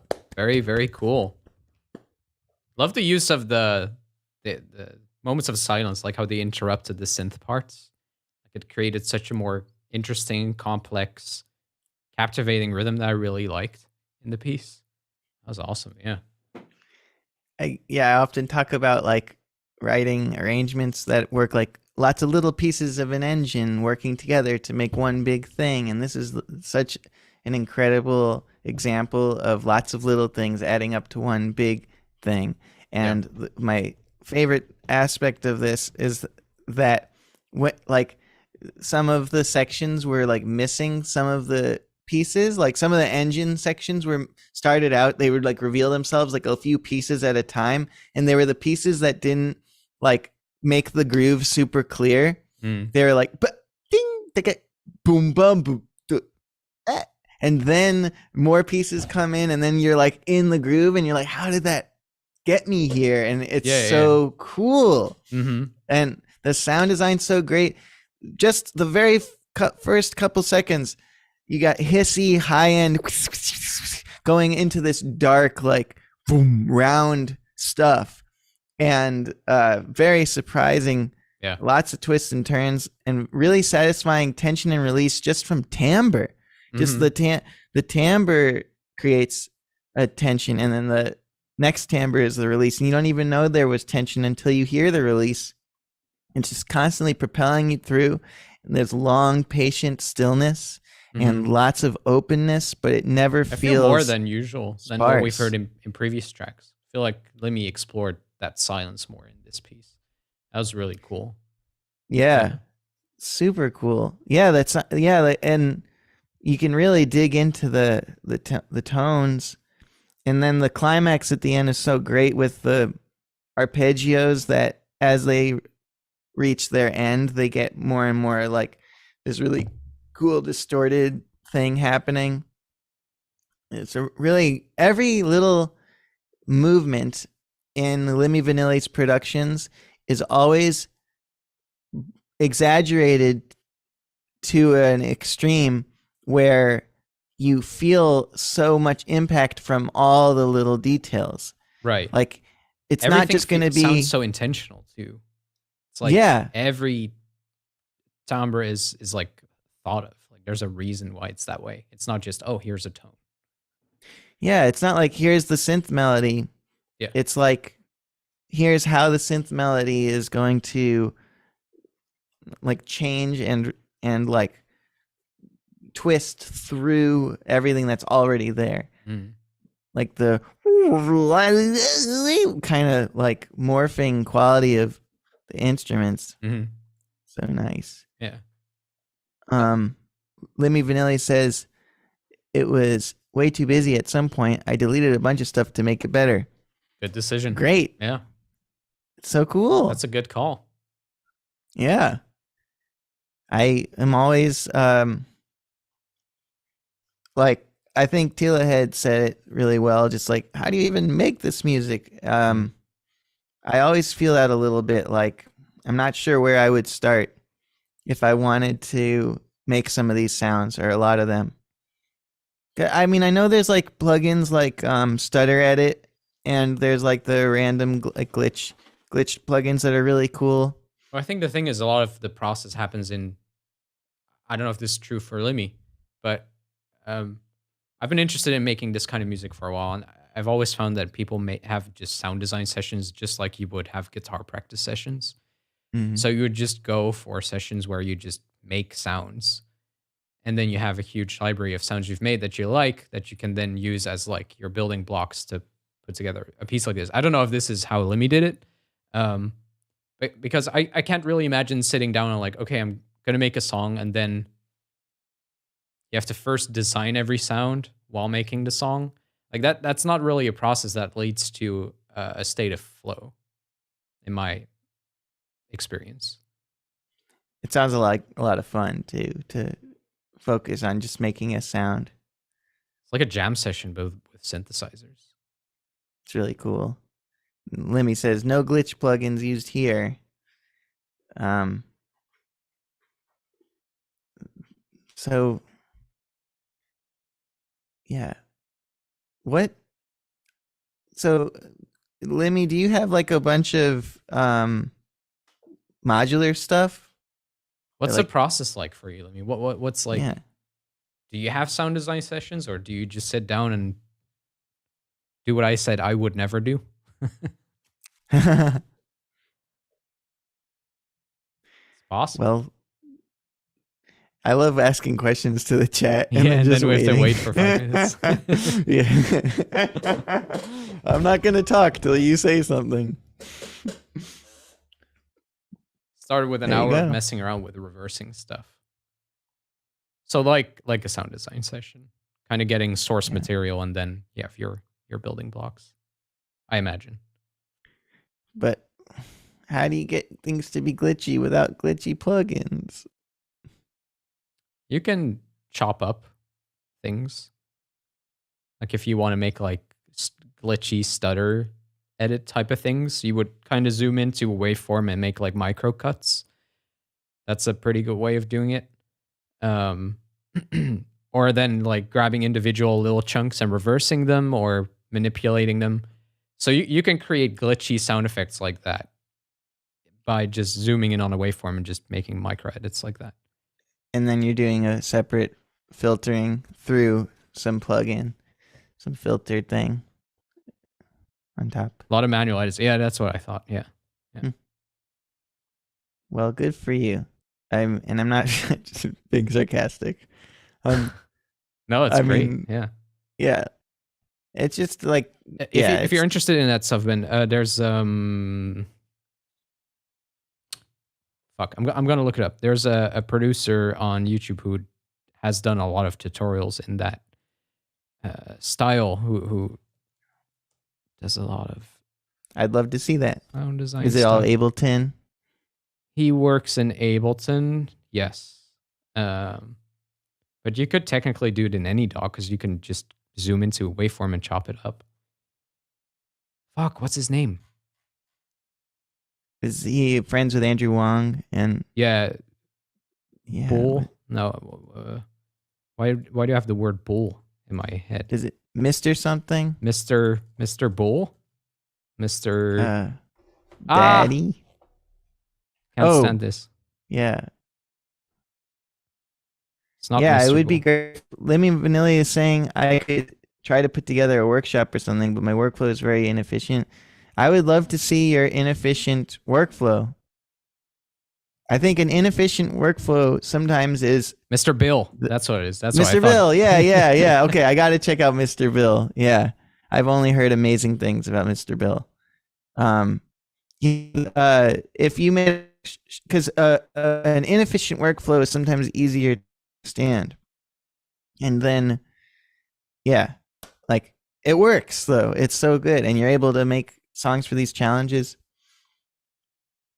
And Lemmy last time was saying that they have a hard time doing stuff, but that is right.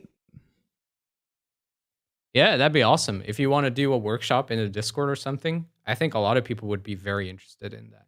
I would definitely Yeah. want to see that. Like Hot photo my sister. That's one of the most lame ones I've seen. Oh, they're so funny. Like hot photo my sister. The grammar too. It's just such a weird thing to show up and be like, yeah, just so you know, I got a hot sister. Anyone? It's like a hot photo, or I wish I had pictures of my brother to share.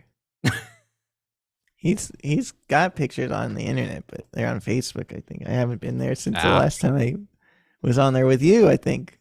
Oh yeah, we did do that. Yeah. That was a terrible experience. Yeah. It was bad. It's pretty bad. We pretty much, like, that really set us back for a long time. Yeah, it sucked. And Let's it listen to continues Alex. to suck. Yay. The track called Palindrome V2.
All right.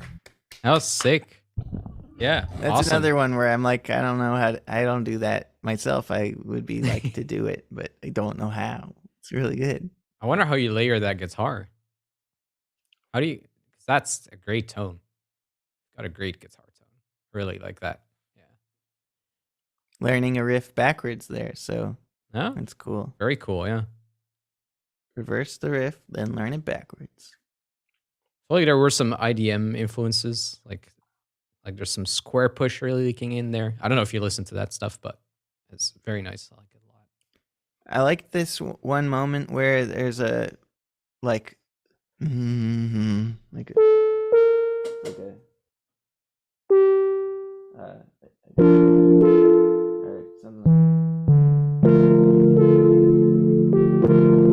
some kind of chord like that comes in a like a really mellow tone under this one moment.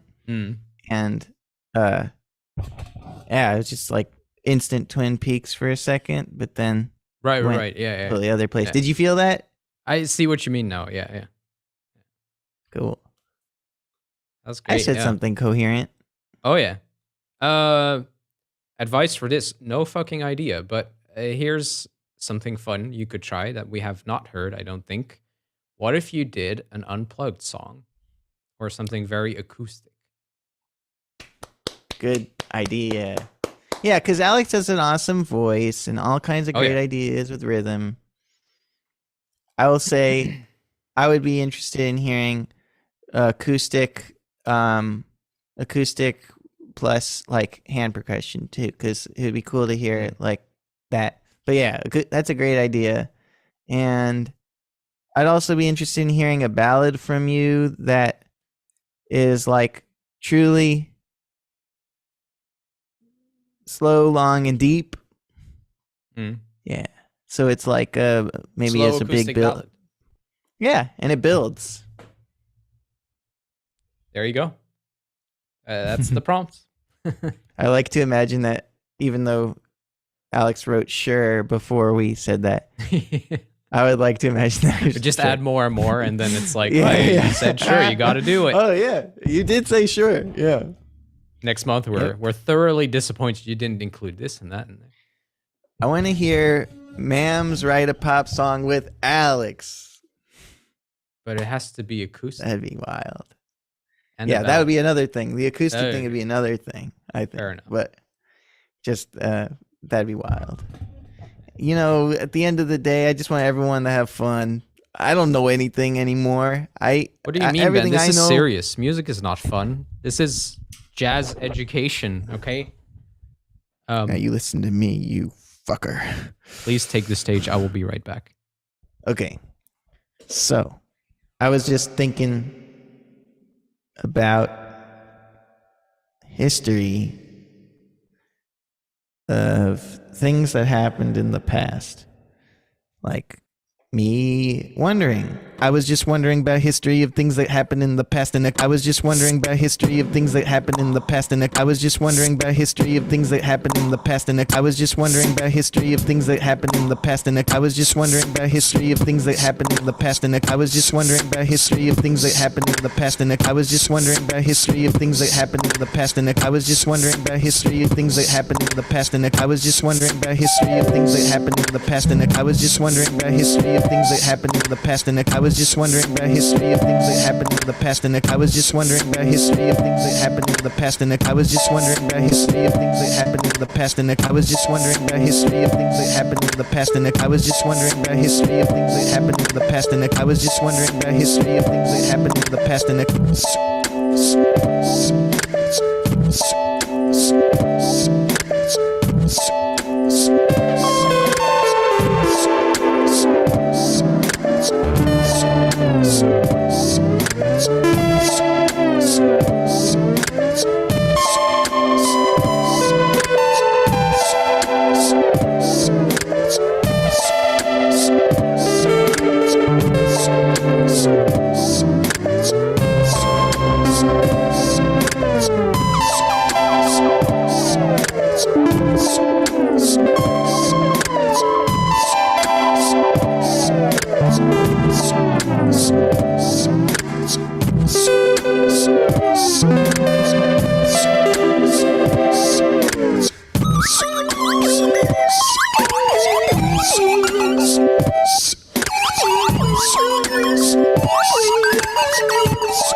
was just wondering about history of things that happened in the past, and I was just wondering about history of things that happened in the past, and I was just wondering about history of things that happened in the past, and I was just wondering about history of things that happened in the past, and I was just wondering about history of things that happened in the past, and I was just wondering about history of things that happened in the past, and I was just wondering about history of things that happened in the past, and I was just wondering about history of things that happened in the past, and I was just wondering about history of things that happened in the past, and I was just wondering about history of things that happened in the past, and I was just wondering about history of things that happened in the past, and I was just wondering about history of things that happened.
Wouldn't it be cool if we could do an online jam? Like it would actually work with low latency. That would be so hugely transformative to so many people's lives to be able to experience that. Yeah. I mean, bands, musical collaborations, everything would be so much more, so much easier to, it'd be like easier to find your soulmate. It's like what online dating could do for people. For musicians. If you like tweaked online dating perfectly, so many wonderful relationships start from online dating. Like I know at this point many people who met through online dating. I know also so much like horrible stuff has happened. but like if they just tweaked it just so, it could be such a high probability that you'd find the right people.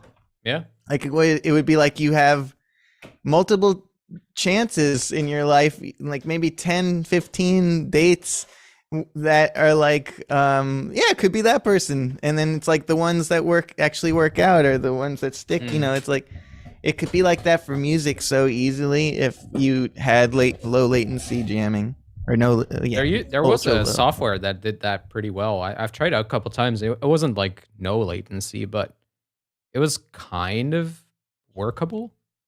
But I've never heard people talk about it anymore, or maybe it stopped being developed or whatever. But yeah, it seems like it would have had a ton of money going into it in the like quarantine phase of the pandemic, and then maybe. It was even prior to the pandemic. It was like, it must have been like 6 years ago or something. Wow. I would really, really like it if it was like that. I've done live jamming on I guess a Discord call with only ambient music.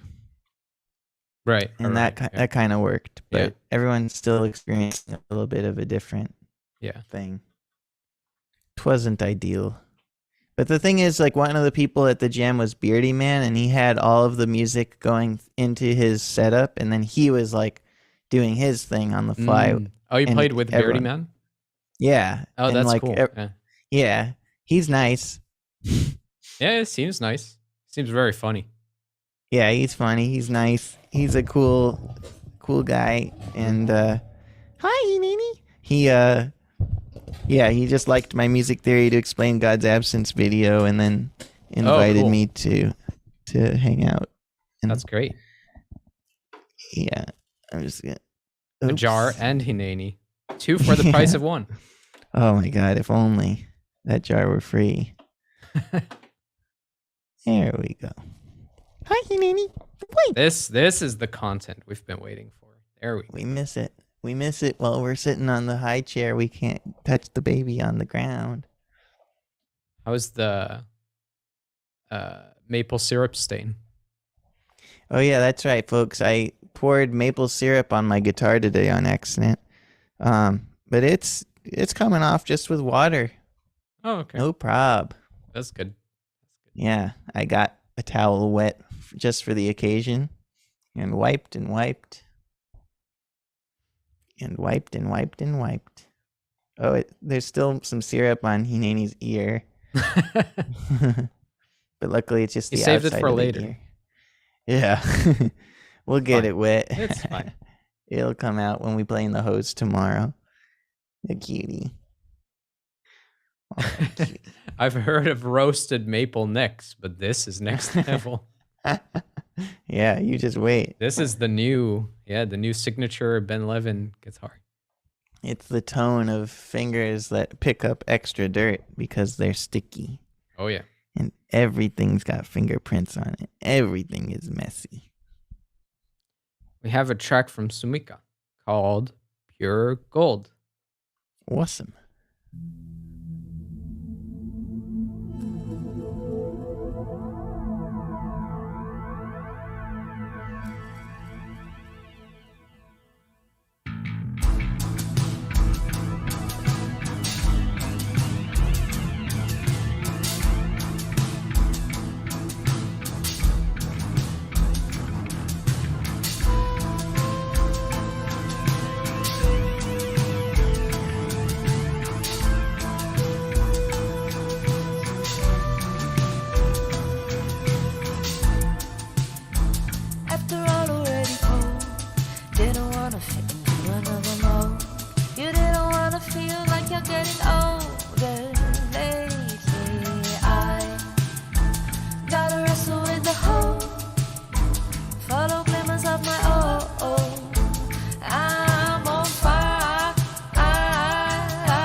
Rendering enough for hours, how the lights are getting low. You've got to savor every moment that you see her let it go. Don't grab your own fly. I know ten blind holes. Seas come flow. Keep your goal.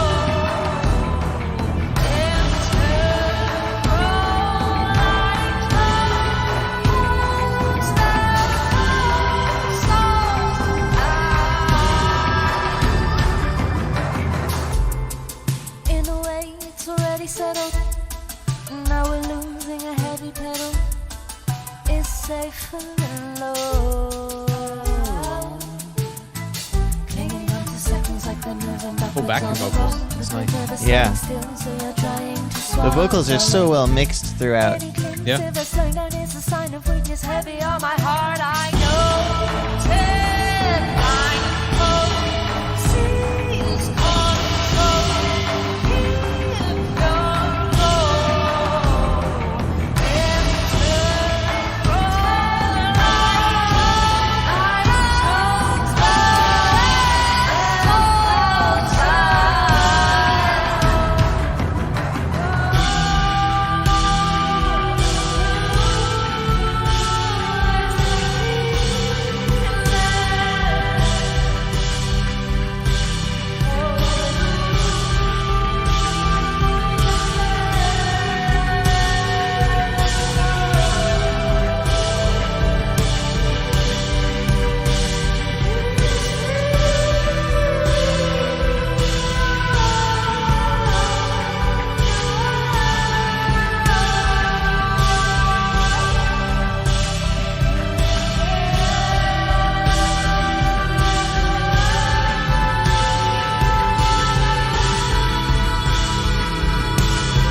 So epic. I love how the ambience works on the vocals there, where the vocals are like get more ambient as the music gets bigger and as the choruses happen, and yeah, it's a really cool dynamics with the effects on the vocals Yeah, and the for mix sure. of the vocals. I Makes thought those sections sound bigger, just to have the vocals be like not as upfront and more like in competition with the other parts. I really liked in general it just seemed like very new sonic terrain for Sumika, especially with the choir, obviously. You know, the orchestral stuff. Yeah, or orchestral. Sorry, That's okay. which is great. I really liked it. Really appreciate how she's pushing herself in these new lanes, and I think her arrangements are also growing along with that, and it really shows. It's a really good track. Yeah. Yeah. It's hard to it's hard to actually build a track up to the epic like vocal moment. Like we always love it when we hear it, but it's hard to like build a track to it. And I thought that track did a great job of taking us there and making it feel legit emotional. Also just like bigger orchestral stuff, it's harder to sell it sometimes, like in the acting of singing. It's harder to like sell the emotion sometimes, but I feel like I didn't think about that till now because it was just in it. It was just in it. Some, like Radiohead's really good at creating big orchestral moments where you really believe the voice. And then I guess I can't think of right off the top of my head of bad examples, but this was another great example. Yeah. How about that? Yeah. There you go. Advice for next time. What do you think? I think it would be interesting if you I think I don't know if the strings are as new as I think they are, but like now that you've brought that into the fold a bit, it'd be cool if you messed with trying to make the strings sound like super like glitchy or distorted, or like build like a cool orchestral arrangement. You do like weird shit too. That might be something you could do. Or I was thinking also along the lines of like exploring that orchestral thing, because I feel like the way it is now, you can hear that it's MIDI. And I feel if you explored more the arrangement side of the orchestra, and how if you listen to recordings of actual orchestrations, how notes are typically sustained and released by those instruments, you could fine tune and get a better sense of how to play into that with MIDI to kind of try and make them sound as realistic as possible. It's definitely hard to do. It's really hard, yeah. And it's definitely a case of like, oh, like you can't use your eyes here like, oh, I would put in a whole note here because that's how, how I typically do it. I want to hold the chord for that amount of time. For that kind of orchestra VST stuff, you really have to use your ears and listen to when the sound actually dies off, because it's very often not accurately represented by how it is in the MIDI roll. What instruments does Sumika play? I think keys and some guitar. Sometimes it's cool to like just double the orchestral parts with one actual like played in instrument. So if you do any violin at all, on the off chance, like even if you play like third grade violin, right? Like if that was ever a thing in your life, any string instrument that could be pitched. Right. But even guitar, in general, though, that layering idea is good, because if you're doing orchestra style stuff, like there's never just one violin or one cello, right? Like there's always a group of them. And I think oftentimes making orchestral VSTs sound good and realistic is just a matter of doubling and doing that kind of like, hey, there's multiple of them kind of thing. Yeah, actually, like sometimes the solo cello pack sounds more real than the group strings pack, and so when you double the solo channel with the cello with the group strings, it suddenly sounds real, because like the solo instruments, they get really into the like the scraping of the bow and stuff. So if you have like a scrapey bow preset on the solo cello and use that doubling like the group sectional stuff, that can sometimes also sell it. Yep. That's what I did. Idea.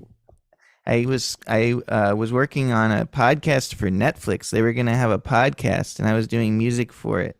And Whoa. they like, yeah, and they like made like I had to use the string library and stuff. And that's so cool. Is that happening? No, and it ended up being really like crazy, but the company I was working for went bankrupt while I was working for them, so I didn't get paid till like a year later. Shit, yeah. But and then the thing never happened, but I did write all the music, and that was the trick I used, was the solo cello sounded so good. That's why I'm thinking of it now. They had a really nice, I forgot which string thing it was, but yeah. It's something to explore. Bless your soul, bless your soul. Can you still use that music for something? Or is it like under licenses? It's like, yeah, I definitely can't, but it's also like music you would never want to use because it sounds like podcast music. Fair enough. Yeah. Like if you ever like heard the audio jungle, like corporate music? No, but I can imagine what you mean if you say corporate music. Yeah, yeah, it's like that. Okay. Yeah. Oh well. Bruno has a track called Borrowed. We have 3 more songs to go.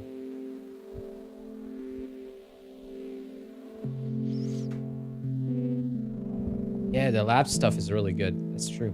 That's a good tip.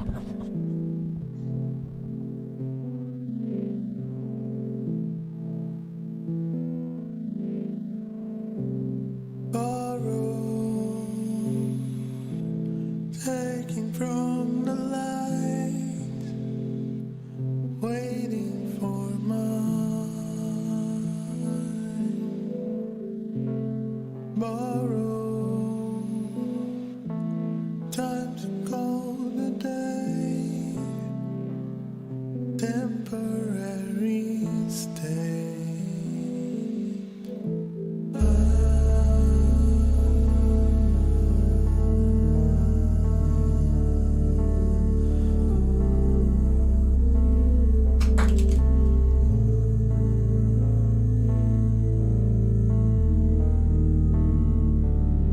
Dark progression for Bruno.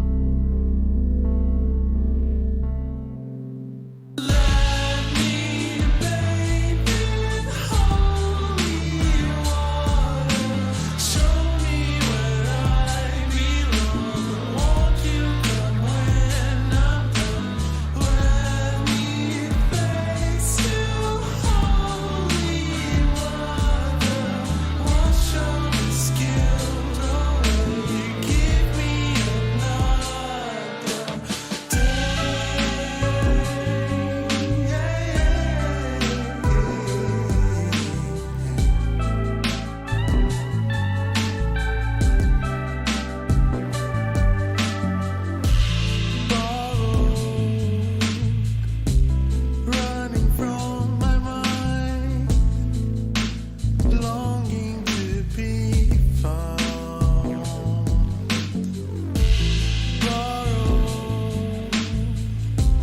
Calling Still some nice voicings in the keys, though. It's still there. waiting for what's mine. Enhanced.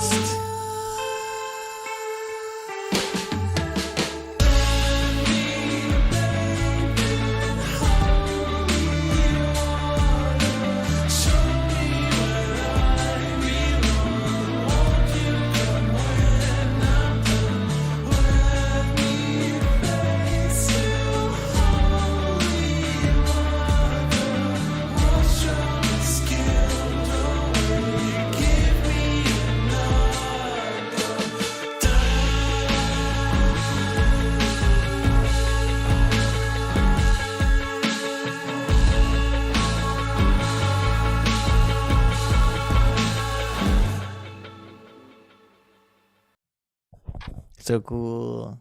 That's awesome. Very cool, Bruno. Very cool. Really nice, different context for your harmony stuff, and Yeah. like really good melodies with little twists and turns. The Mixolydian feeling, but enhanced. Mhm. I love the slow build up into the very brooding chord progression. That was awesome. Very different sound for you, I feel. I mean, I can only really encourage more of this genre blending, genre exploration. I think this is awesome. I think it's an awesome compliment to what you already do. Yeah, it didn't feel any less Bruno. No, exactly. Yeah.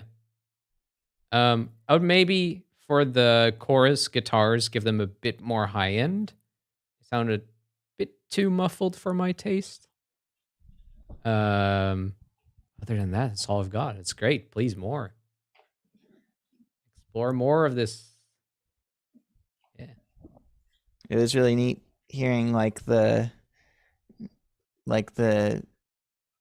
maybe it was the flat 2 coming in there, but the modal interchange in the chorus was really lovely. It felt like part of the melody. It didn't feel like we're gonna throw a twist in the harmony. Now you have to get your way out of it. Melody out of this. It felt super well. Like it just felt like a great melody, but it had cool, shiny stuff in it. Yeah. I agree. Fancy pants, shiny stuff. What do you want Bruno to do?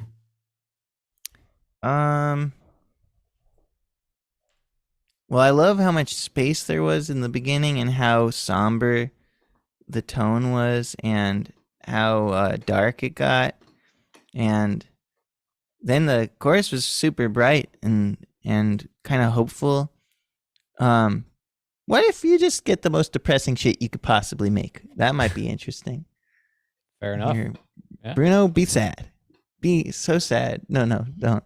You don't have Don't to be sad to make. but You don't express. have to be sad to make Express sad. the sadness that, without a doubt, you've got some within you. Yeah. somewhere.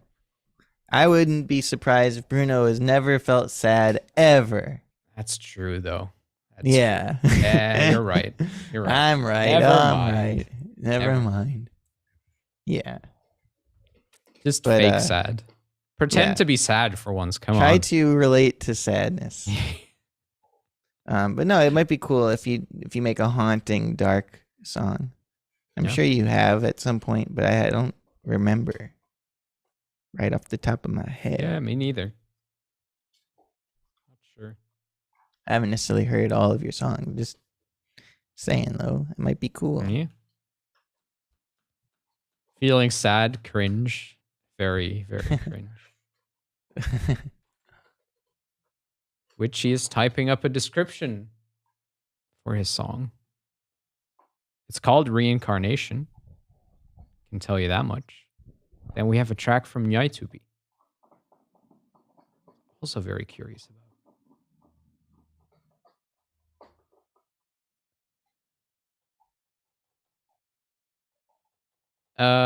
Okay. Sorry for not posting the lyrics right now, says Witch King. I will translate them to English and then I post both German and English. The song is about what happens after death. I just want to point out this has nothing to do with Lestis' passing, since I had this idea before that. Kind of have mixed feelings about this situation. On the one side, we still are really sad about it, and I think it might be inappropriate. But on the other side, I wanted to push myself with writing in a genre that is new for me, and I had to analyze first. So please don't make this connection. When I first heard rewind is the topic, I thought about reversing a melody, not the audio, because reversing audio would be too simple for what Witch King wanted to do. I ended up doing exactly this simple thing because, you know me, I didn't have enough time. Anyway, I thought about reincarnation as the topic for my song because a reversed melody is kind of like the same but different, just like how I imagine a reincarnation would be. I also play a character in this song with a strong belief that reincarnation happens after death. I personally don't have a clue, and I'm too lazy to think about my true own opinion. Well, fair enough. Let's listen to your character with a track called Reincarnation by Witch King.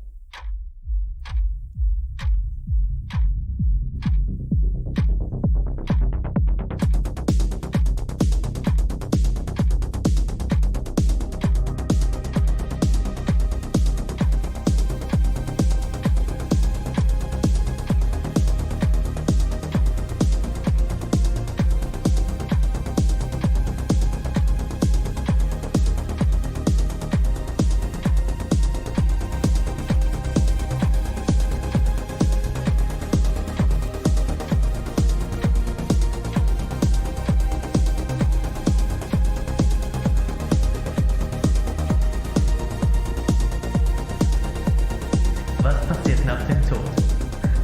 Diese Frage haben Sie sich bestimmt schon einmal gestellt.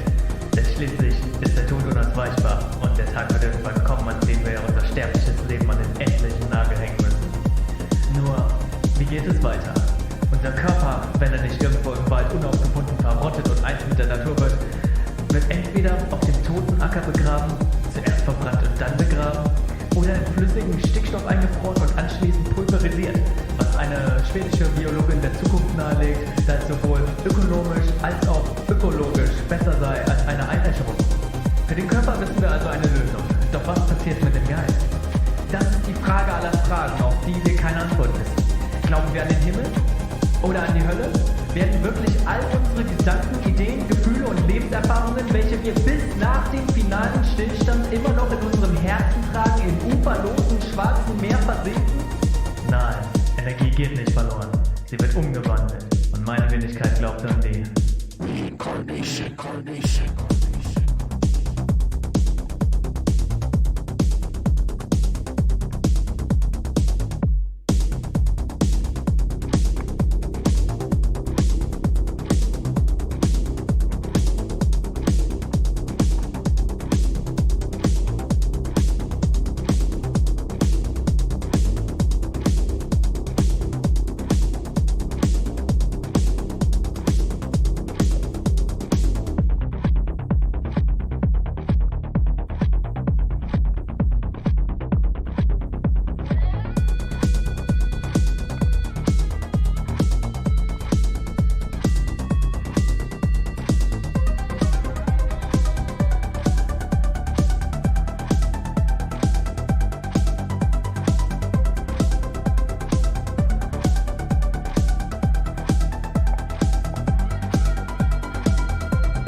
really nice combination of kick drum and bass and the hat. That was like when you want to make that kind of beat. That was like a really great execution of that. Yeah. Super nailed it. Very tight. What's that? Do androids dream of electric sheep? Blade Runner. Very cool Blade Runner synth moment. Very nice and interesting. Like knowing how you play guitar in general. It was interesting that the guitar like started out in this sort of like vague like tonal space, and then there was like this very like confident beat, and then the guitar was like kind of wandering and searching, and then there's like this harmony thing that happened, and then it was then after that it was like confident. Just a cool story Dr. Who there. on guitar. Oh, They're doing that's collab. There was a cool. shout, the reincarnation shout was Stealth Mouse, I think. And then we have Gotcha. Doctor Whom adding guitar It on was the a outro. cool story there, Doctor Whom.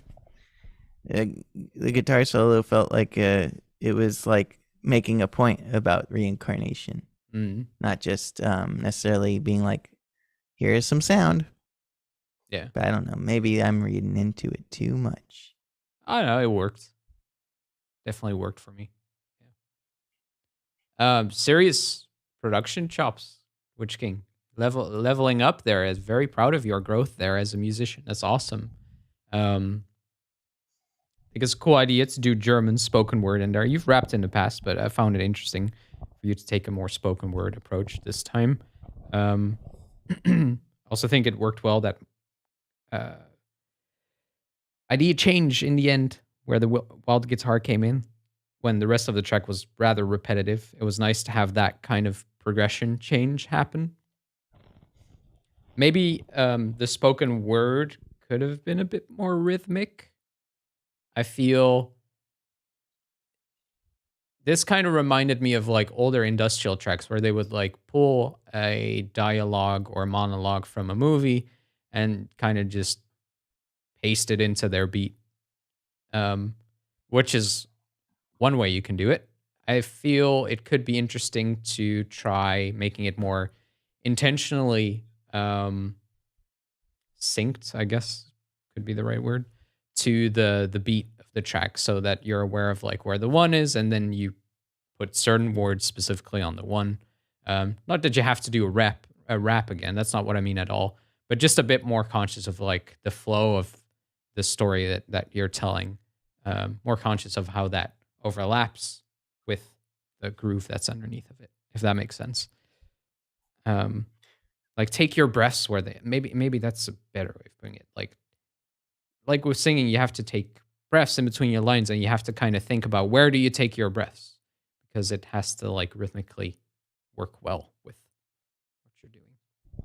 Yeah, I don't know how your mic was set up, but something that can help with that kind of performance, spoken word performance, is when you're holding the mic and walking around in your space, like just walking around like a little bit, like side to side, just sort of like moving around while the music is very loud in your ears. Like not painfully loud, but like the music is like really big and you can hear your voice, like you're monitored well, so you can hear your voice, and you're like holding the mic and walking while you're listening. I think that helps with just creating a fluid pace for spoken word, because like Hugo said, it's not rapping. It's not like, and then the afterlife's just like this, and then the afterlife's just like this. This is the afterlife. This is the afterlife. Afterlife. Yeah. Afterlife. But it's more like, this is the afterlife. I know what you're saying, and you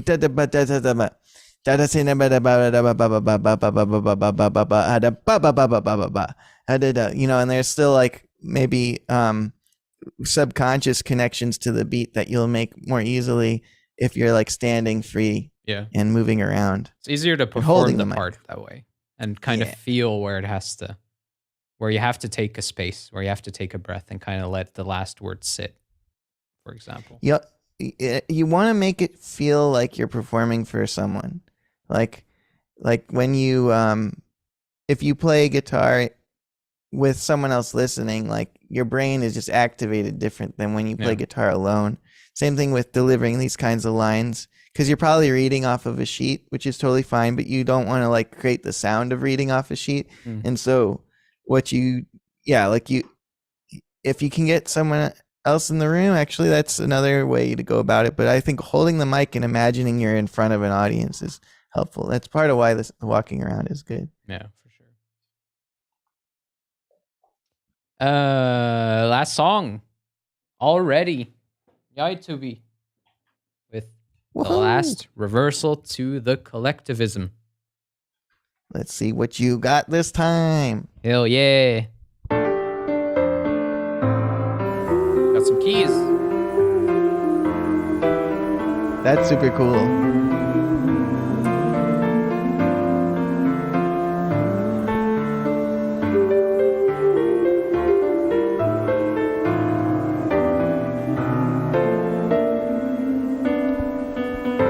My description has fallen to pieces inside, though I can't help feeling alive, even though I'm not here tonight. They all live in some sun. I saw the wings blew around, drying there in the sun.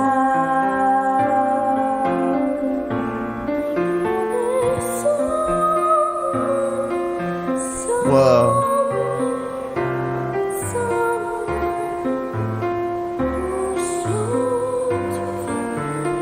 So cool.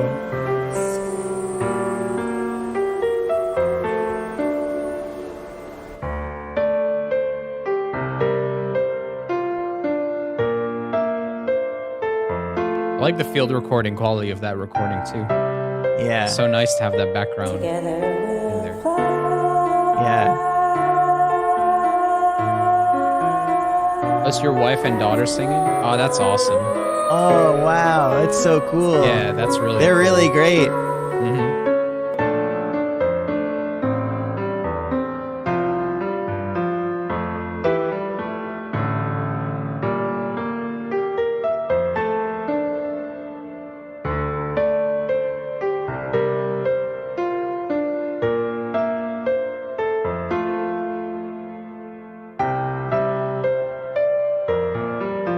Screaming your name into the rain, a shifting circle of fire and stone.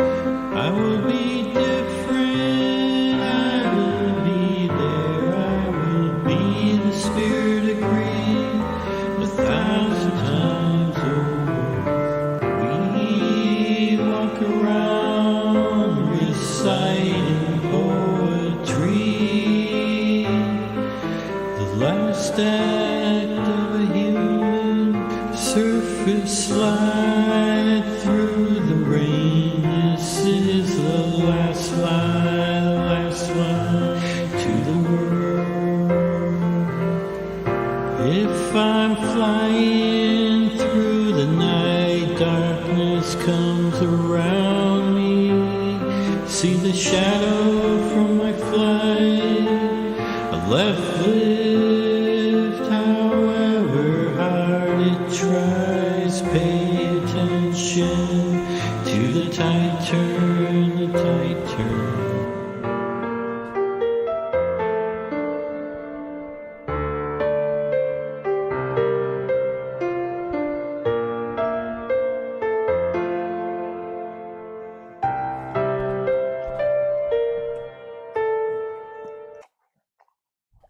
That's haunting. Yeah. There's a That's great, really though. nice built-in eeriness, like beautiful, but a little bit like spooky. Just because I think the piano has, well, the piano feels great, and then the vocals have this like room sound kind of like you calling the field recorder vibe, which sounds great. And when you combine them together, it's like they're the ghosts. They're the ghosts of of the people singing. I think it's also the reverb and that the piano was quite MIDI-esque. Yeah. Because like velocity-wise, it was quite like there wasn't a huge dynamic difference between like, oh, there's some very softly played notes, some very loudly played notes. Yeah, and I liked that. Yeah, it worked well. That's a cool way to do that. Like you have something very artificial and confidently so, like it's in the front and it's, and then you have stuff that's super human, super very organic, organic. Yeah. It's great. It was so Great cool to combos. hear a duet with piano and that field recording quality from Y2B. And I think it's even cooler that you did it with your family. That's awesome. It's so cool that you got your wife and daughter to sing. Oh, yeah. That's amazing. And they sounded great. Yeah, they really did.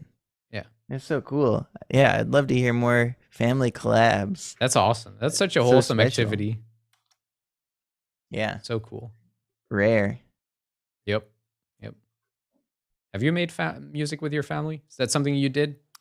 Just with Jessica. But I mean, I did try writing with my mom once, and I tried giving my dad guitar lessons and like those kinds of things. It's tough. They never really were able to like do much besides like in terms of hobbies, because their jobs are very like very demanding. they're super demanding and like super creatively draining because they're doing research and stuff and so when they get home they don't want to like do even more creative stuff. Yeah.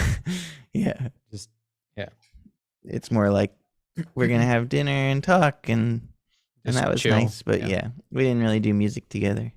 We had nice vibe. Good vibe growing up. Good vibe. Doesn't always have to involve music. Yeah. Yeah, and Jessica and I are a musical family. Oh yeah. We make music together and Is Jess's EP still coming out? Or did I miss it? Oh, or yeah. album? No, you won't miss it when it does come out. We're actually looking to maybe do it on a label because Okay. like there is one label I really like and that she really likes. I mean, I think she likes more than one, but there's one I like. Yeah. And we sent it to them and we're just going to wait a little bit to hear if they give us if they're interested in it. Yeah. If you are a Justice Cow patron, well, that's good to know. Go. That's good to know. Speaking of There you patrons, go. Thanks, Quitchman. Ben, thank you so much for coming on. If you'd like to support Ben has a Patreon as well that you should support. And you can go to benlevinmusicschool.com to get music lessons with Ben. And that is a good investment right there. I highly recommend. There's a Blender course. There's a songwriting course. This is good stuff. Thanks, Hugo. Good stuff. And I'll never make music again if you don't sign up. There you go. You got to sign up. Probably just be a butcher. My second love. That's like the one thing I cannot imagine you as. Yeah. Ben has one patron. I was thinking though, for me, like a good alternative career would have been zookeeper. Zookeeper. Okay. Yeah. Are you not morally? Well, we don't have to get into this. About the there's morality of ethical zoos. Sure, there's sure. Zoos that are like conservation zoos. Like, like zoos in the U.S. are pretty good now. I don't know. They're probably good in Europe generally. I mean, Europe, like Germany is very ahead of us on animal cruelty stuff, I think, Germany. Like you can't have a shock collar on your dog in Germany, for instance. But yeah, the zookeeper though, I was just thinking like what would be the most peaceful life ever? It would be feeding the animals in a zoo and cleaning up their shit. You see it go in, you see it go out. Over There's and over. probably more to it than that, though. You feed them, you clean up their shit. No, but that would be one of the jobs. Like somebody has that job. Right. That's It'd be true. so cool. That'd be like the best job at the zoo, I think, is feeding the animals and cleaning up their shit. If that could be one job, that's the job maybe for it me. could be. Yeah. Look at Quitchman. You are a zookeeper now. You have a 1-dog zoo. There you go. Yeah, I love my dog. Bless my you. dog's name is Hineni. I just got him in February. We adopted him. Why didn't you tell us? Well, I just thought I'd wait till the stream and you could see live action. He's got a nice form. He's like a seal or a giant rat. Perfect for him. Perfect form. He's a good guy, just like Hugo. Thank you for saying Don't that. forget Hugo's teaching lessons. There's a link below the video here. You This better is sign true. up. You better do it, or we're never gonna stream again. I'll become a butcher. I will become a butcher, absolutely. Thank you all so much for sending in your songs. Time and time again, this was a real treat. Last one of the year, next month. There's gonna be a special one. We're gonna tell you soon in the Discord as always. Link is also in the description. And yeah, thank you all. Once again, there is a collab going on in the Discord to commemorate Lestis. Please join that if you are interested in participating. Be really awesome if we could get as many of you to join that as possible. Thank you all. Once again, Ben Levin, musicschool.com. Go join it. There's a Patreon. I also teach lessons, have a bunch of slots available, and a Patreon. And we'll see you real soon. Bye-bye. Bye bye. Good night.